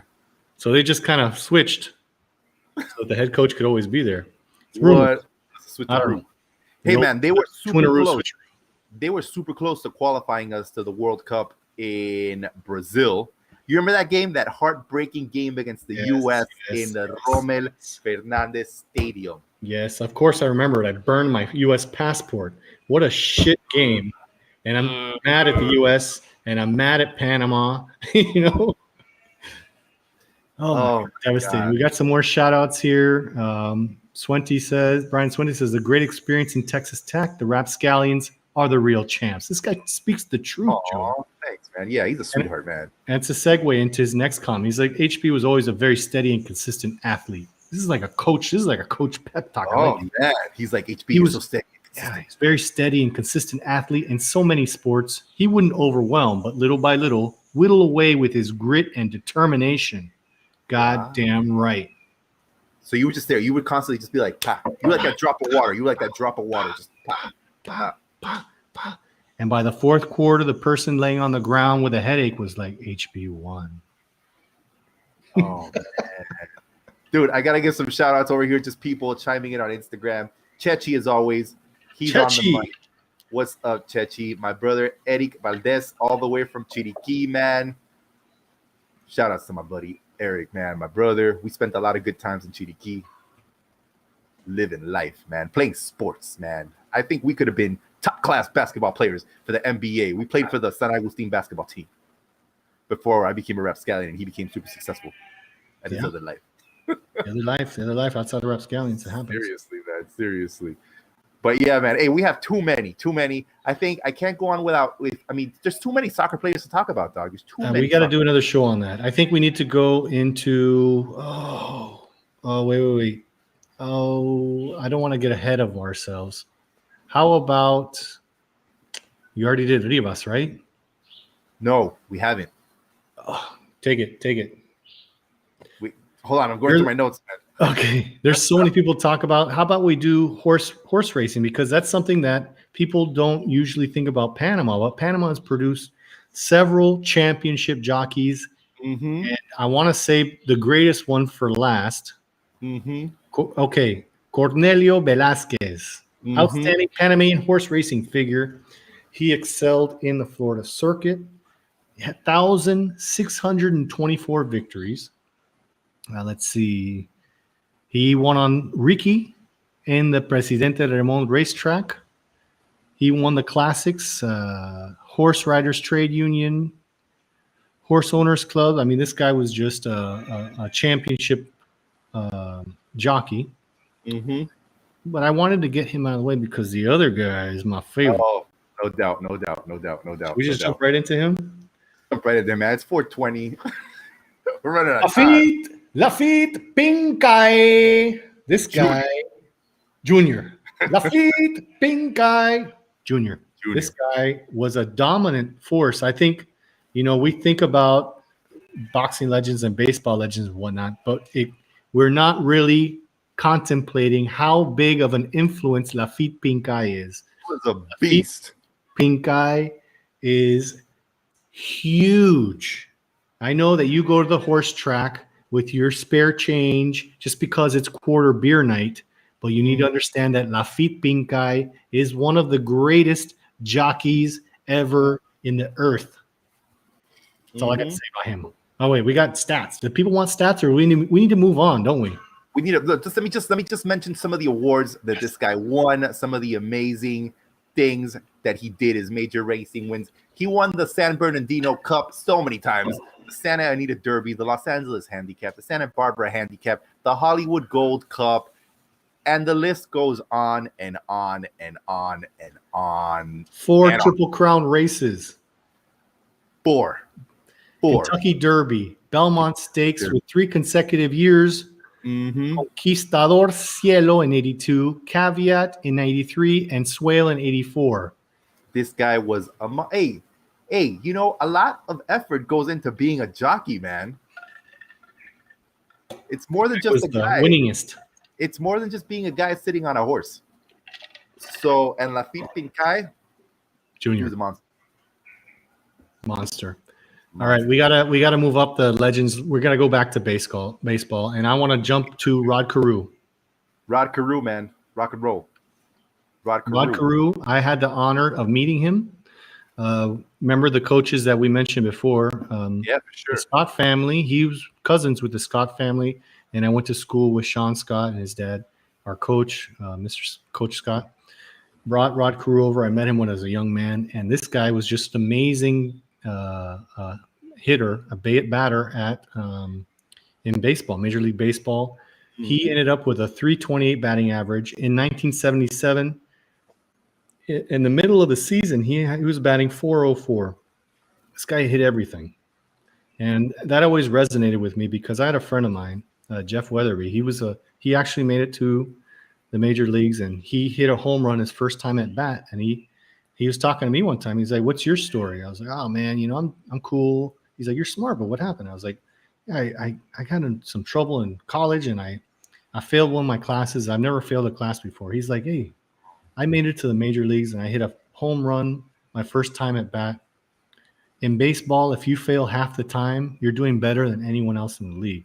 Wow. So that always reminded me. I always remember that. And when we were looking up the stats for this show, Rod Carew almost finished a season at 404, and he ended up batting 388. And his lifetime was 328, which is insane. So That is if you insane. fail 75% of the time in Major League Baseball at bat, you're still doing great. Dude, that's Norman's gonna chip in that my math is all wrong. However, it kind of puts things into balance. Rod Carew was a champion. There's a stadium named after him. I met him. He's an absolute legend that I think as time passes by, more and more people are not remembering him as much. Hey, look, check it out. This guy, he went, just to put things in perspective, he was born in Gatun in the Panama Canal Zone, man, way back when. And he went on to be an 18-time All-Star from 1967 to 1984. He was an American League MVP in 1977, American League Rookie of the Year, Roberto Clemente Award, 7 times batting champion. He had his number with the Minnesota Twins retired. He had his number with the Los Angeles Angels retired. He's in the Minnesota Twins Hall of Fame, and he's in the Angels Hall of Fame. Come on. That's crazy. To think he was born in Gatun. We're getting some Danny Norman is chiming in ASCA, ASKA. That's a little abbreviation for people who were born on that side of the canal. It stands for Atlantic Side Kicks Ass. Oh, snap. I didn't know that, man. You heard that here? I'm going to, people from the Atlantic Side ninjas are going to come in and stab me for having told that secret. You'll see that. You'll see that spray painted all over the place.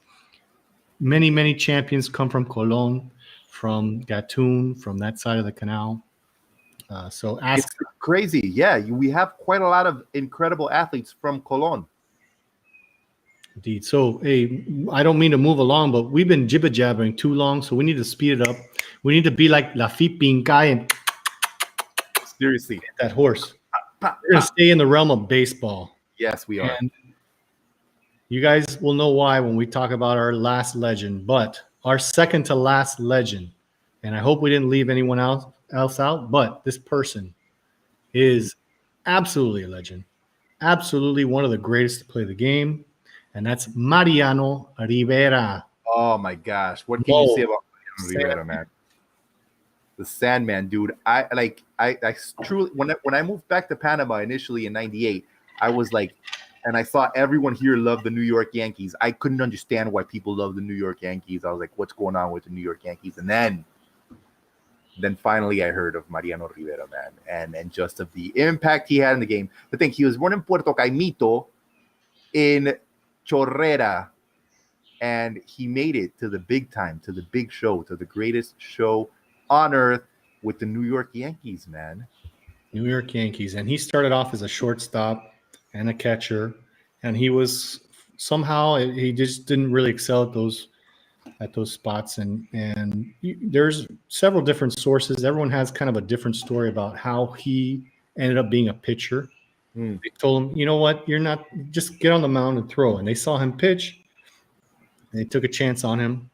And I do have a personal story about Mariano Rivera. I think every time someone walks into my apartment, I show them a picture. Truth. There's a picture of Mariano Rivera with my mom at the administration building. And when I asked my father, what's up with this picture? And my mom passed away several years ago. He's like, oh, he was a student intern. And when he made it to the big leagues, he came back and visited your mom. How special, dude. How Man. special. If anyone knows Mariano, please give me his phone number so I can fact check that. However, the guy is a living legend. Mm-hmm. What a lot of people might ask, why did we put him above Rod Carew? We weren't really ranking things, but when you talk about it, Mariano Rivera is one of the few people who was unanimously voted into the Baseball Hall of Fame.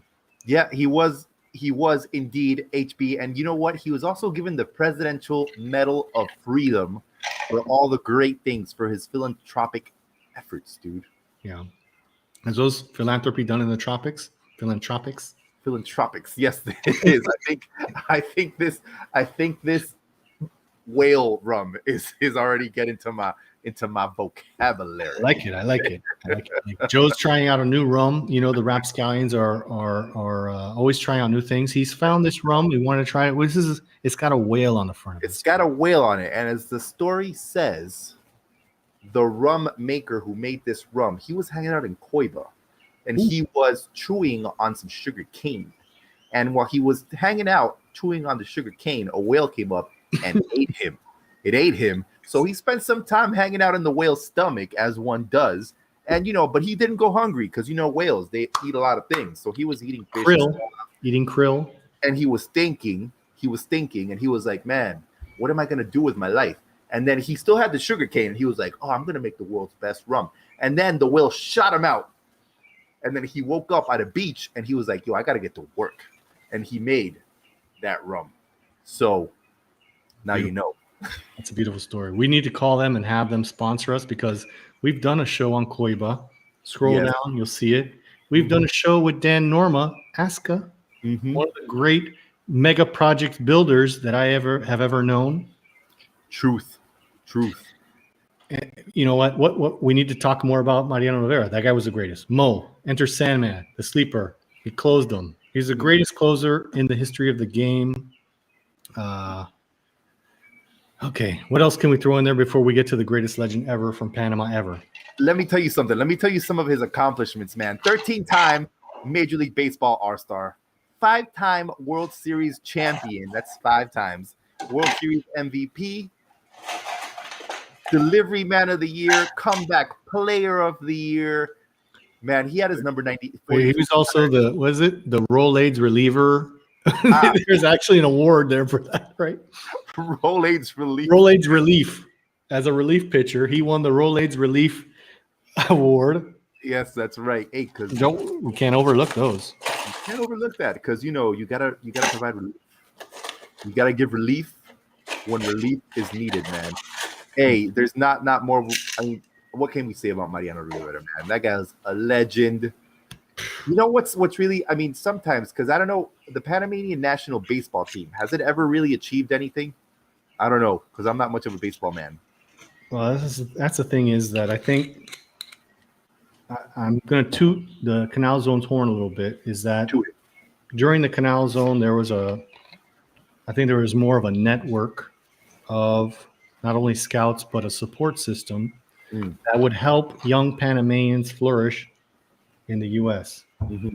And I'm totally making huge assumptions here, but I feel like, I mean, you've got people like Carlos Lee up there, and those are the guys that are coming back to Panama and uplifting. Carlos Lee in Panama has like 3 baseball stadiums. Yeah, he's using his own money to try and get little players, young players, up and coming, and trying to get them the support system they need. Because a friend of ours, Eric Holland, he put in one of our chats saying, like, these young kids are getting signed that have talent, but there's not the support system to keep them there.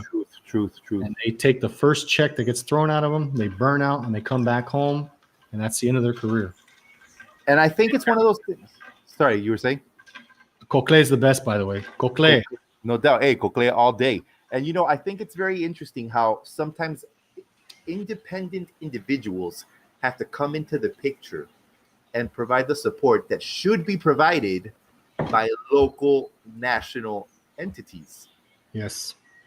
And I think you can't always depend on the kindness of people. I mean, I think it sounds kind of, I've always depended on the kindness of people. But seriously, I mean, I There has think to be an infrastructure of education of supporting things like music, athletes, and theater or culture, calisthenics, and music. Those are the things that really make a valuable citizen, someone who gives back to the country. Who that's right. needs That's right. so many lawyers, right? Panama has more lawyers per capita than anything else. What has that Totally. got us? Everybody, yeah, seriously, because still, if you want to sue someone, it'll take like 20 years for you to actually be able to get your claim through court or whatever. Anyways, Yeah, it's 4:30. Let's move on. yes, I think we can dedicate our final 30 minutes to this one person. HB, Yes, what do sir. you think? What do you think? I'm overwhelmed with not only alcohol, but I'm intoxicated by the legend status of this next person. I was a little kid that had to hold the rabbit ears. And they're like, go get some tinfoil and put it on the rabbit ears so we get better reception. Right here in Santa Clara, the fights or I don't know, I just gave away. The fights that this person was involved in, I think there's no one that I was prouder than meeting than Roberto Duran. I've had drinks with him on several occasions. Man, look at you. I have a picture. I'm 6 feet tall and I weigh 185, 190. And you can see that he's shorter than me. He stands at my shoulder. But I took a picture of his hand, my hand on top of his hand. And the thing was just a mallet. His fingers must be like, I don't know, man. The guy is, I think, in my opinion, he is the greatest boxer to ever live. When I went to Ireland, Yeah. and I went to a pub, and I told the person at the pub, he's like, where are you from? And I was like, I'm from Panama. He's like, Panama? He's like, I'm a fan of boxing. And I said, I shook Roberto Duran's hand with this hand. And he's like, really? I shook Sugar Ray Leonard's hand with this hand. And I put my hand across the bar and I shook his hand and I said, Roberto Duran is the greatest. He's like, I don't know, but here's a pint. Yo, that's really cool, man. I never realized how I was here. I was with some colleagues that were visiting from the UK, and we went out for dinner, and we were just talking about random things, and they were like, "Oh, are there any famous Panamanians?" And I'm thinking, "Yeah, of course, we have loads of famous Panamanians, man."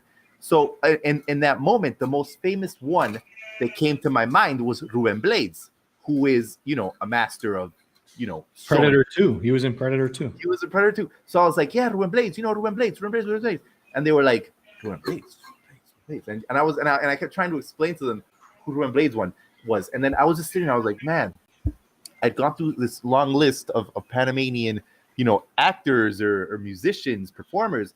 And then I was like, oh, we also have a very famous boxer. His name is Roberto Duran. And they were like, Roberto Duran is Panamanian? And I was like, yeah.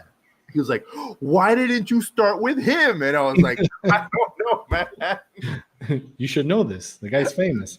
Yeah. I was like, how famous is he? When you ask Mike Tyson who the best fighter in the world is, he'll say Roberto Duran.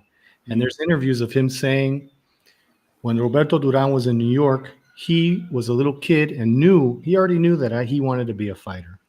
But he said that when he saw Roberto Duran box, he knew that he wanted to be a champion like Roberto Duran. And he went and found out the place that Roberto Duran was going to go eat at. And he tried to approach him, but they had too many bodyguards. So Roberto Duran went there, ate, and then left. And he ran up to the counter. He's like, what did Roberto Duran eat for lunch? And he's like, I want the same thing. That's Mike Tyson. Wow. And if you ask Mike Tyson, if you ask Roberto Duran about Floyd Mayweather, Roberto Duran will say that Floyd Mayweather is a shit champion that dances around the ring. Right. And that he could beat him. Right. But if you ask Floyd Mayweather who the greatest boxer is besides himself, regardless of the comments made, he'll say Roberto Duran. Dude, you gotta give respect where respect is due, man. Yeah.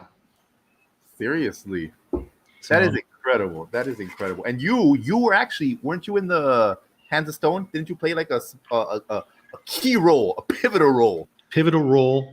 If you guys go back and rewatch that, I was courtside photographer number 62. I did have the great fortune of sitting very close to Robert De Niro. I got to shake his hand, but we weren't allowed to talk to him, so I gave him a nice bow and whatever, and try to be respectful. Yeah.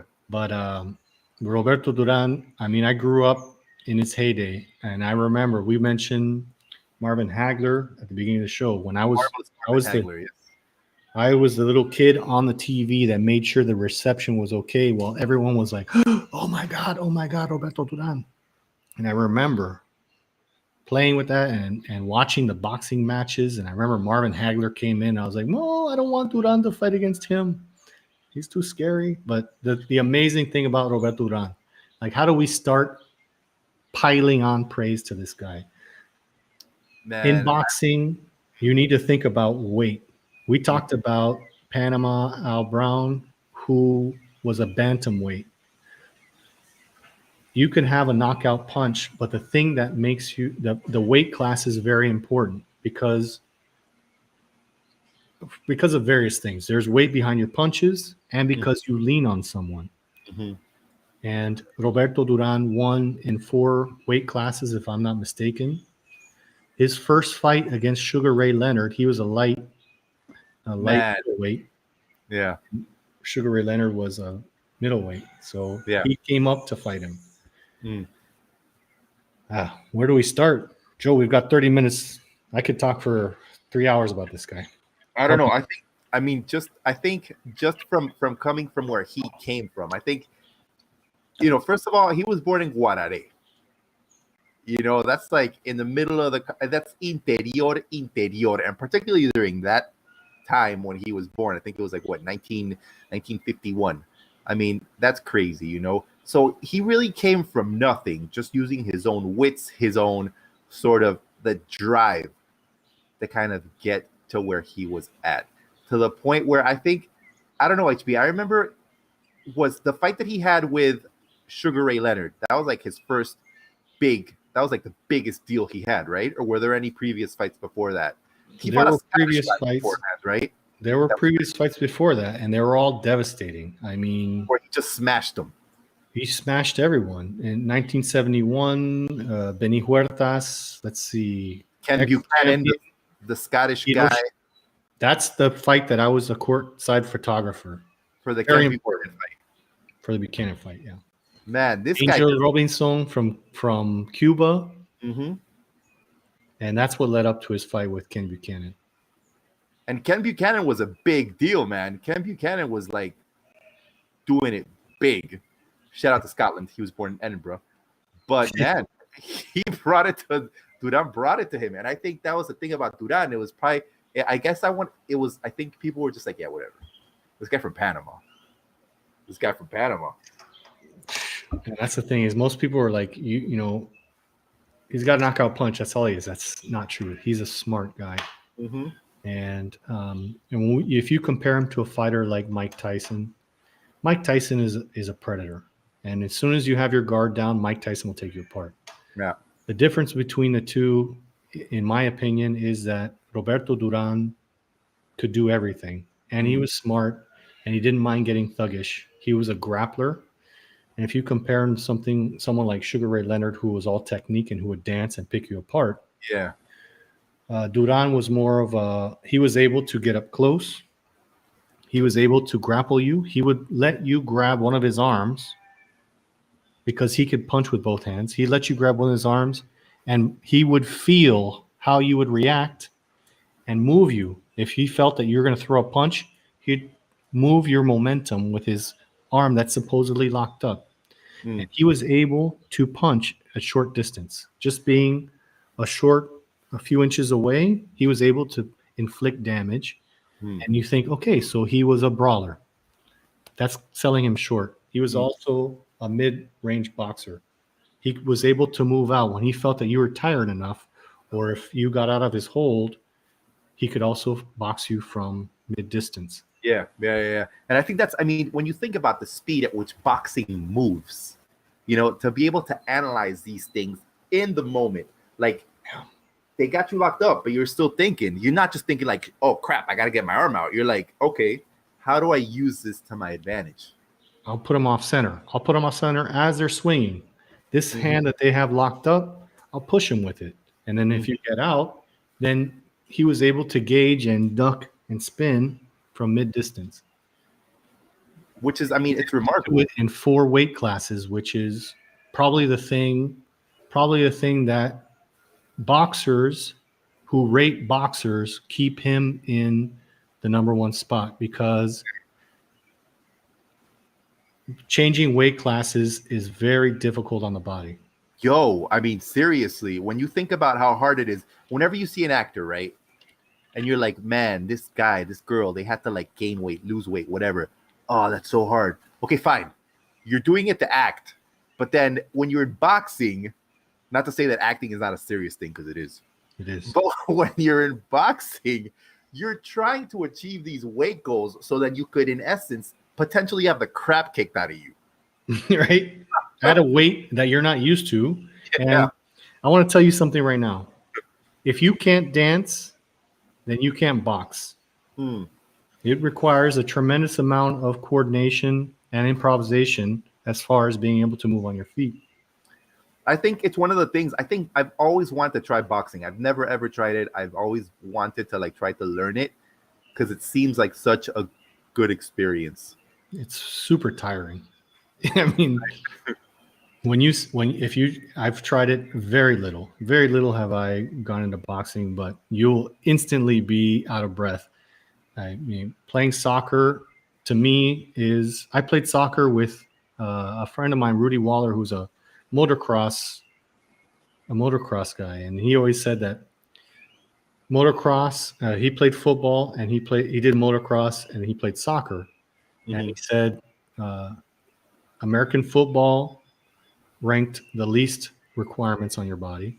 Really? Motocross was second place, and then soccer. So knowing how he felt about the conditioning required to compete in those sports, when I tried boxing, being in shape for soccer or wrestling, grappling and boxing is so super tiring.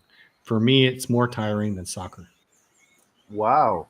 And, I wasn't big in NBA, but, if you compare the conditioning that is required of a major league NBA player, it requires a lot.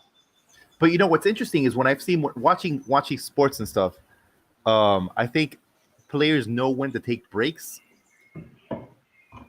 You sometimes see that they won't run as much as you would think they were running. They'd have these moments where they're just like, okay, I see the plays happening.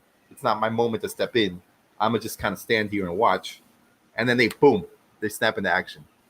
Well, so I think in soccer you can do that, but not in NBA. Not in basketball. No, in basketball it's full throttle. Yeah. For sure.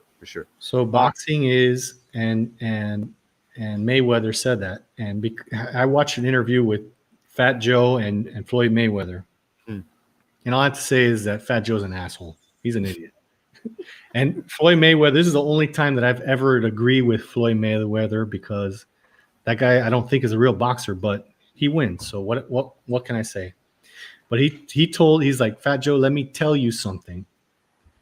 All these other sports, they can put you on the bench, or you can take a timeout, or you can say my little toe hurts a little bit and I need to sit it out. In boxing, you can't, because Fat Joe was making fun of Duran about the no mas.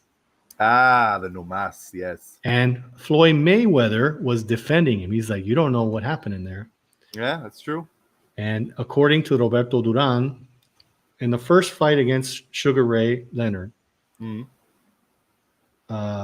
Duran used his street skills, like his sabiduría, his astucia, to use his street sense to outwit Sugar Ray Leonard. He made sure that he didn't shave, he didn't bathe, he used his scratchy beard, and he used his different style of boxing. And he also made insults against Sugar Ray Leonard's wife. Which it was all planned out to try and psych him out. And you know what? I also read that I think the fight was in Montreal, if I'm not mistaken, which was where Sugar Ray Leonard had won. I think he won an Olympic gold medal there. So he thought he was going to show up, and the people were going to be like, Sugar Ray, Sugar Ray. But it was a very divided audience. There were a lot of people there rooting for Duran. So Sugar Ray showed up, and he was like, "What is going So we take all those mental things into account. And in boxing, you have the Thrilla in Manila, where psychology was a big part of it. Mm-hmm. And then after Duran wins against Sugar Ray Leonard, which no one ever thought would happen, Duran went on a huge celebration, and Sugar Ray was like, "This guy beat me because he outsmarted me," Yeah, which is not something that you consider when you're fighting a brawler. So what No. did he do? He requested a rematch 5 months later. yeah. He knew this guy was out partying. Not taking care of himself, living the best life he could possibly live. He was fucking raising the roof, man. So he's like, you know what? You outsmarted me the first time. Now it's time to play my game. And Sugar Ray got his rematch. And Duran said he says, we don't know what really happened. No. But all we know is that he wasn't prepared for the fight and he threw in the towel. So Yeah. Which, for such a proud fighter, that must have been it's hard. astonishing. It's astonishing. Yeah, it must have Astonishing. been the thing. Because I think have someone like Floyd Mayweather protect him on air after Roberto Duran called him not a real boxer. Floyd Mayweather said, "You don't know what happens in the ring. You're not a professional boxer. yeah, If you have a hurt ankle or something, you can go sit down as an NBA player or as a soccer player, but not in boxing." yeah. So So you never know, man. you never know. Roberto Duran, I've had the honor of having a few drinks with him now and then. I've also had the pleasure of acting with his son. Very, very kind person. Both of them have always been super, super nice to me. Great people, in my opinion. His son's a great actor. Yeah. So good people, in my opinion. And this guy, Roberto Duran, is the champion of Panama. He is the true campeón. And when He is the champion of Panama without a shadow of a doubt. yeah. So what was your experience like when you were growing up? Like, what was Duran to you in your youth? I mean, I only started really, really learning about Duran when I moved back to Panama. I think, growing up in the States, I heard about him every now and then, but it wasn't like, It wasn't like, But then when I came, like, oh yeah, go back. It wasn't when I came here and I saw the reaction to him, and I think he retired in 2001. So he fought from 1968 to 2001. That's a long time, dude. Yeah. So when I came back here, I saw the love that there was for him, and I started to learn more about him after he had already retired. And it's just incredible how the guy can walk into a colleague of mine told me once, right? She said she was traveling back to Panama from I don't know where, and Roberto Duran was on the same flight that she was. And when she landed, they were both going through immigration at the same time. And I think he got there and he just went, "Hola, Panama, regresé." And everyone was like, woo. I think I don't want to drop my cedula here, but I grew up, and to me, Roberto Duran, that guy can't do anything wrong. When he got COVID and he got treated for free, there was that was like, that's where I knew that I wasn't being objective. I was like, he should absolutely been treated for free. Totally. I totally drink Roberto Duran Kool-Aid. That guy is the greatest champion on earth ever. He has a rum, right? So you could totally drink Roberto Duran rum. They don't sponsor it, but they The Kool-Aid doesn't only go so far. But yes, Roberto Duran rum, the best sponsors. This is a guy who rode around Panama. How flamboyant, man. This guy was a true character. He would drive around Panama in a convertible with a tiger in the back seat. I mean, this guy was... He was untouchable. I mean, during the dictadura, there's stories about that where he kind of came out of his lane into Noriega's lane, but Noriega's like, I'm not going to do anything against Roberto Duran. Even Noriega knew, you know? How insane is that, dude? How insane when you're that untouchable. That's like the Rapscallions. You know? Okay, we got some shout outs here. Sean Williams said, I sat next to Duran at the Dreams Fight Night, which was a mess. Dreams Fight Night was where they set up, Dreams was a discotheque. Right. Okay. Thanks for the explanation. And they set up a boxing ring in the middle of it, and then they'd ask people to come in and fight. Remember, you know, the famous where the GI comes in and the Panamanian comes in and beats the crap out of them? Yeah. That's Dreams Fight Night. So Got it. Okay. Random people fighting. yeah, fighting whoever would challenge each other. So he said that he sat next to Duran at the Dreams Fight Night, and he picked the winner of each fight in the first 2 minutes. He was so spot on. I thought it was rigged.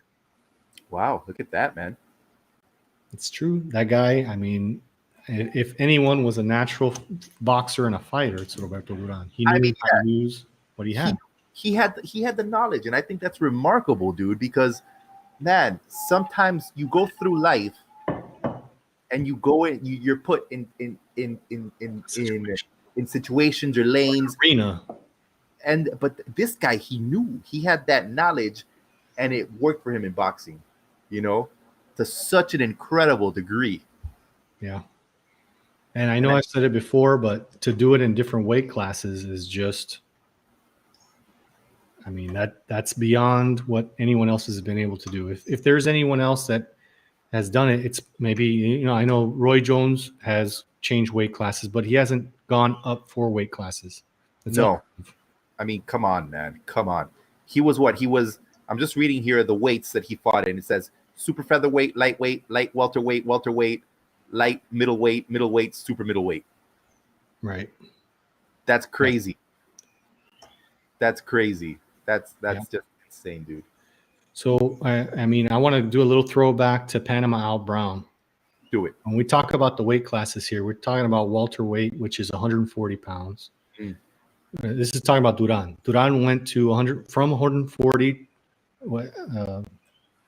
super welters and 154 to 160 to Tommy Hearns was another weight. Anyway, the bantam weight that we talked about before in Panama Al Brown was 115 pounds. So bantam weight that is super light, dude. It's super light, and to have someone that knockout punches that much, Panama Al Brown was a hurricane. But I mean, that was 100 years ago, right?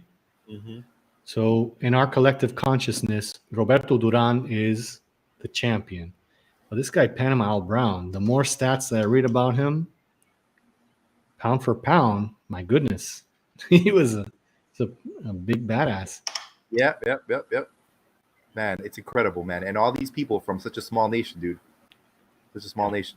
Dude, did you know? So one of the tunes that we put during the week was an actual song that Roberto Duran participated on.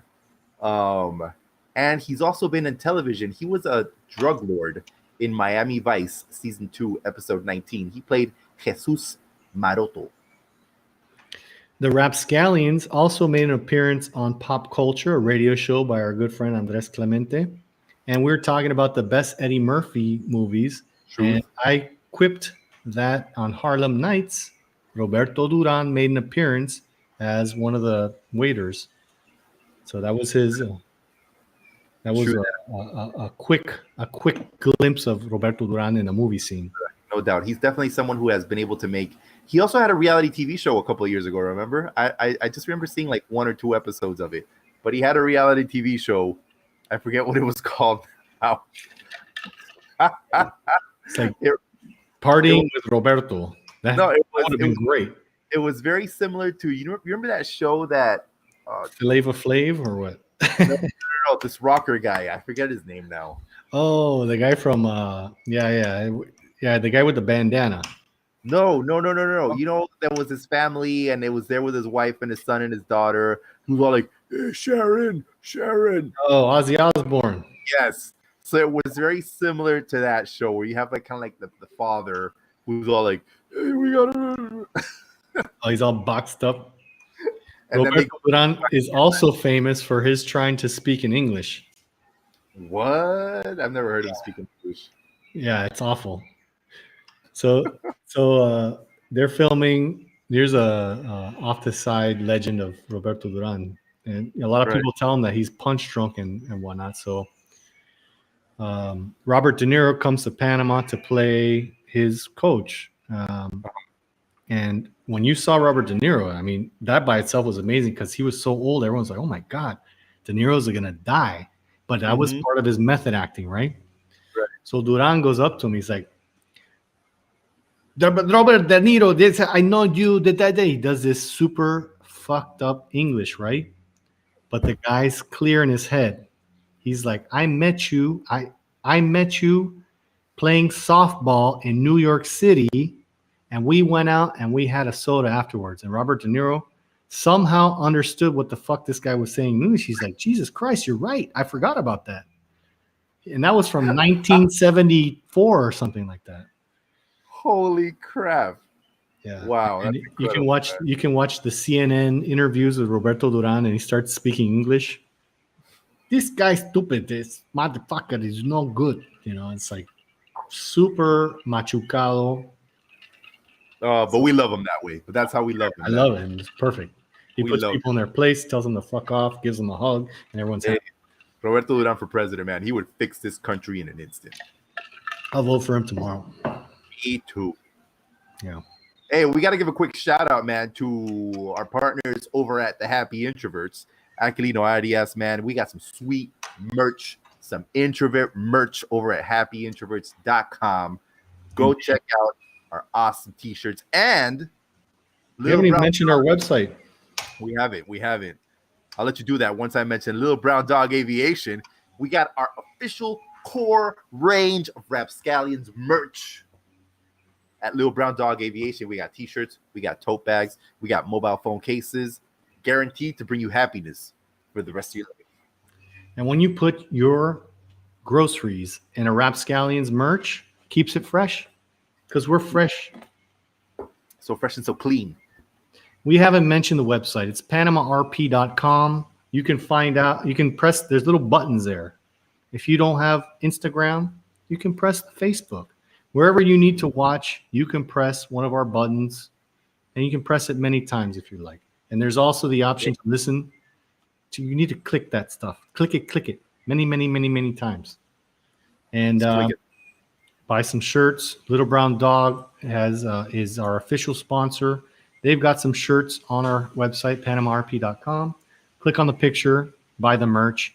We've also done a special collaboration with Happy Introverts. No doubt. So there's a lot of Rapscallions merch. We're going to be doing some unboxings at some point later on in the future to show you guys the quality of the merchandise. Super quality. Mm-hmm. 458. Do we have any last minute athletes that we need to talk about? There were so many on the list that we had a hard time like eliminating. There's a female representation in judo. Let's see if we can find her name, Carina or something like that. There's a lot of up and coming talent in Panama, and hopefully Panama will show them the respect that's needed, because there is no country without culture. And part of culture is athletics. Part of culture is music. Part of culture is acting, arts. We got to do it. We got to help. We got to help the country. Seriously, man. Hey, how can we grow if we don't support all of these different branches, man? Here we go. I got the list. I found it. Athena Bailan, boxer. Carolina Karsten, judo. That's right. Yvette Lewis. Yvette Lewis is track and field. Edgar Crespo, Mariel Zagunis. There's so many up and coming sports athletes in Panama. And we also have a gymnast. Sorry, this just came to my mind now that you mentioned. We have a gymnast, and her name is. No, I don't know. I have the article here, but I don't know what her name is. We have a gymnast, guys. I promise. Julieta Toledo. She's also fencing. There we go, man. Seriously, guys. We have so many up and coming Panamanian athletes and that means so much to a country, man. Think of the joy that it would bring to see Panamanians getting medals in the Olympics, winning at World Championships. I mean, we gotta. I mean, Jimenez. I'm just gonna start throwing out names. So many people I'm proud of. So many people. It's incredible, man. We just need to support each other. Christopher Jurado. What are these people doing, HP? Roberto Duran. Have you heard of him? Oh, I think so. Wow. But I don't know, man. I think we just got to support each other. I think people are quick to knock Panama. People are quick to say Panama this, Panama that, Panama sucks. Man, we got to be the change. Give us a motivational speech, Joe. Come on. Man, we got to be that change that we want to see in society, man. I know it sounds stupid and I know it sounds corny, man. Sounds good. But if we don't do it, who else is going to do it? We can't wait for these dumb political parties to come into power and promise us crap that then they're not going to do. And then we're sitting around waiting when it's going to happen. We got so much talented youth that wants to achieve great things in honor of their country. Wouldn't it be wonderful to see them train in our country? Wouldn't it be wonderful to see them achieve great things being based here? It would. So just keep doing positive things and being positive with one another. Be patient with one another. And only in that way will we achieve greatness, man. It's true. That was beautiful. So inspiring. I love it when you wrap up the show, wrapping up Rapscallions with positive energy. That's what Joe brings to the table with his positive speeches at the end. Thanks, dog. Thanks. You inspire me. Oh, thank you. You're 0.5 on this side, 0.5 Rapscallions. Over here, 0.5, other side of the Rapscallions. Thanks for tuning in, everyone. It's 5:02. Sean Williams is chiming in. George Headley was one of the best cricket players of all time. We already mentioned him. Hello. You need to listen to the whole show, dog. Seriously, man. Tune in earlier. God. That's right. 2 hours and 3 minutes. Thanks for tuning in, guys. PanamaRP.com is our website. You can find all the social media buttons if you want to tune in. Soon. I've been saying soon. I'm so close to getting the podcast up, Joe. So HB is working hard, y'all. He's a hard worker, dog. He's all like, Training, I got pinkies out. We're gonna have the podcast up soon. So you guys, if you have a long drive to work, guess what? Just listen to the Rapscallions on podcast. Truth. 37 episodes that you can download and listen to. It's coming soon. We got merch at PanamaRP.com. Little Brown Dog Aviation's our main sponsor. Thank you, Luke. And thank you, Aquilino, for the Happy Introverts? Swag. Happy Introverts. We're happy. We're introverted, but we're happy. We're happy. Every week, Sunday, 3 p.m., 4 p.m. Eastern Standard Time. Thanks for tuning in. And this tune that you're about to hear, written by the Rapscallions. Thanks, everyone. Bye. J-O-E in the place to be. HB on the track, it's like ecstasy. Rolling a well of 7 years, what we drink and be. Trying to sling the dopest rhymes in the galaxy. Let me take a minute though and relax your mind. Sometimes these words can be hard to find. 24/7 on that daily grind. Hearing voices in my head, man, they not that kind. Cause bitches be bitching, snitches keep snitching. The world keeps turning, and I keep hitching a ride instead of living my life. Yo, yo, yo, yo, yo, yo, yo, yo, yo. Man, when you feel hungry, don't you have to eat? Yo, yo, pump up the volume and digest this beat. Rapscallions in the house with this lyrical treat. When we're done with you, you're gonna ice your feet. If the world ends tomorrow and you had one chance, Hey, yo, would you start the move like it's your last dance? yo, do something small in the past and present changes. Do something now, the future rearranges. Cause bitches keep bitching. Yo, snitches keep snitching. The world keeps turning. And you start living your life instead of hitching a ride.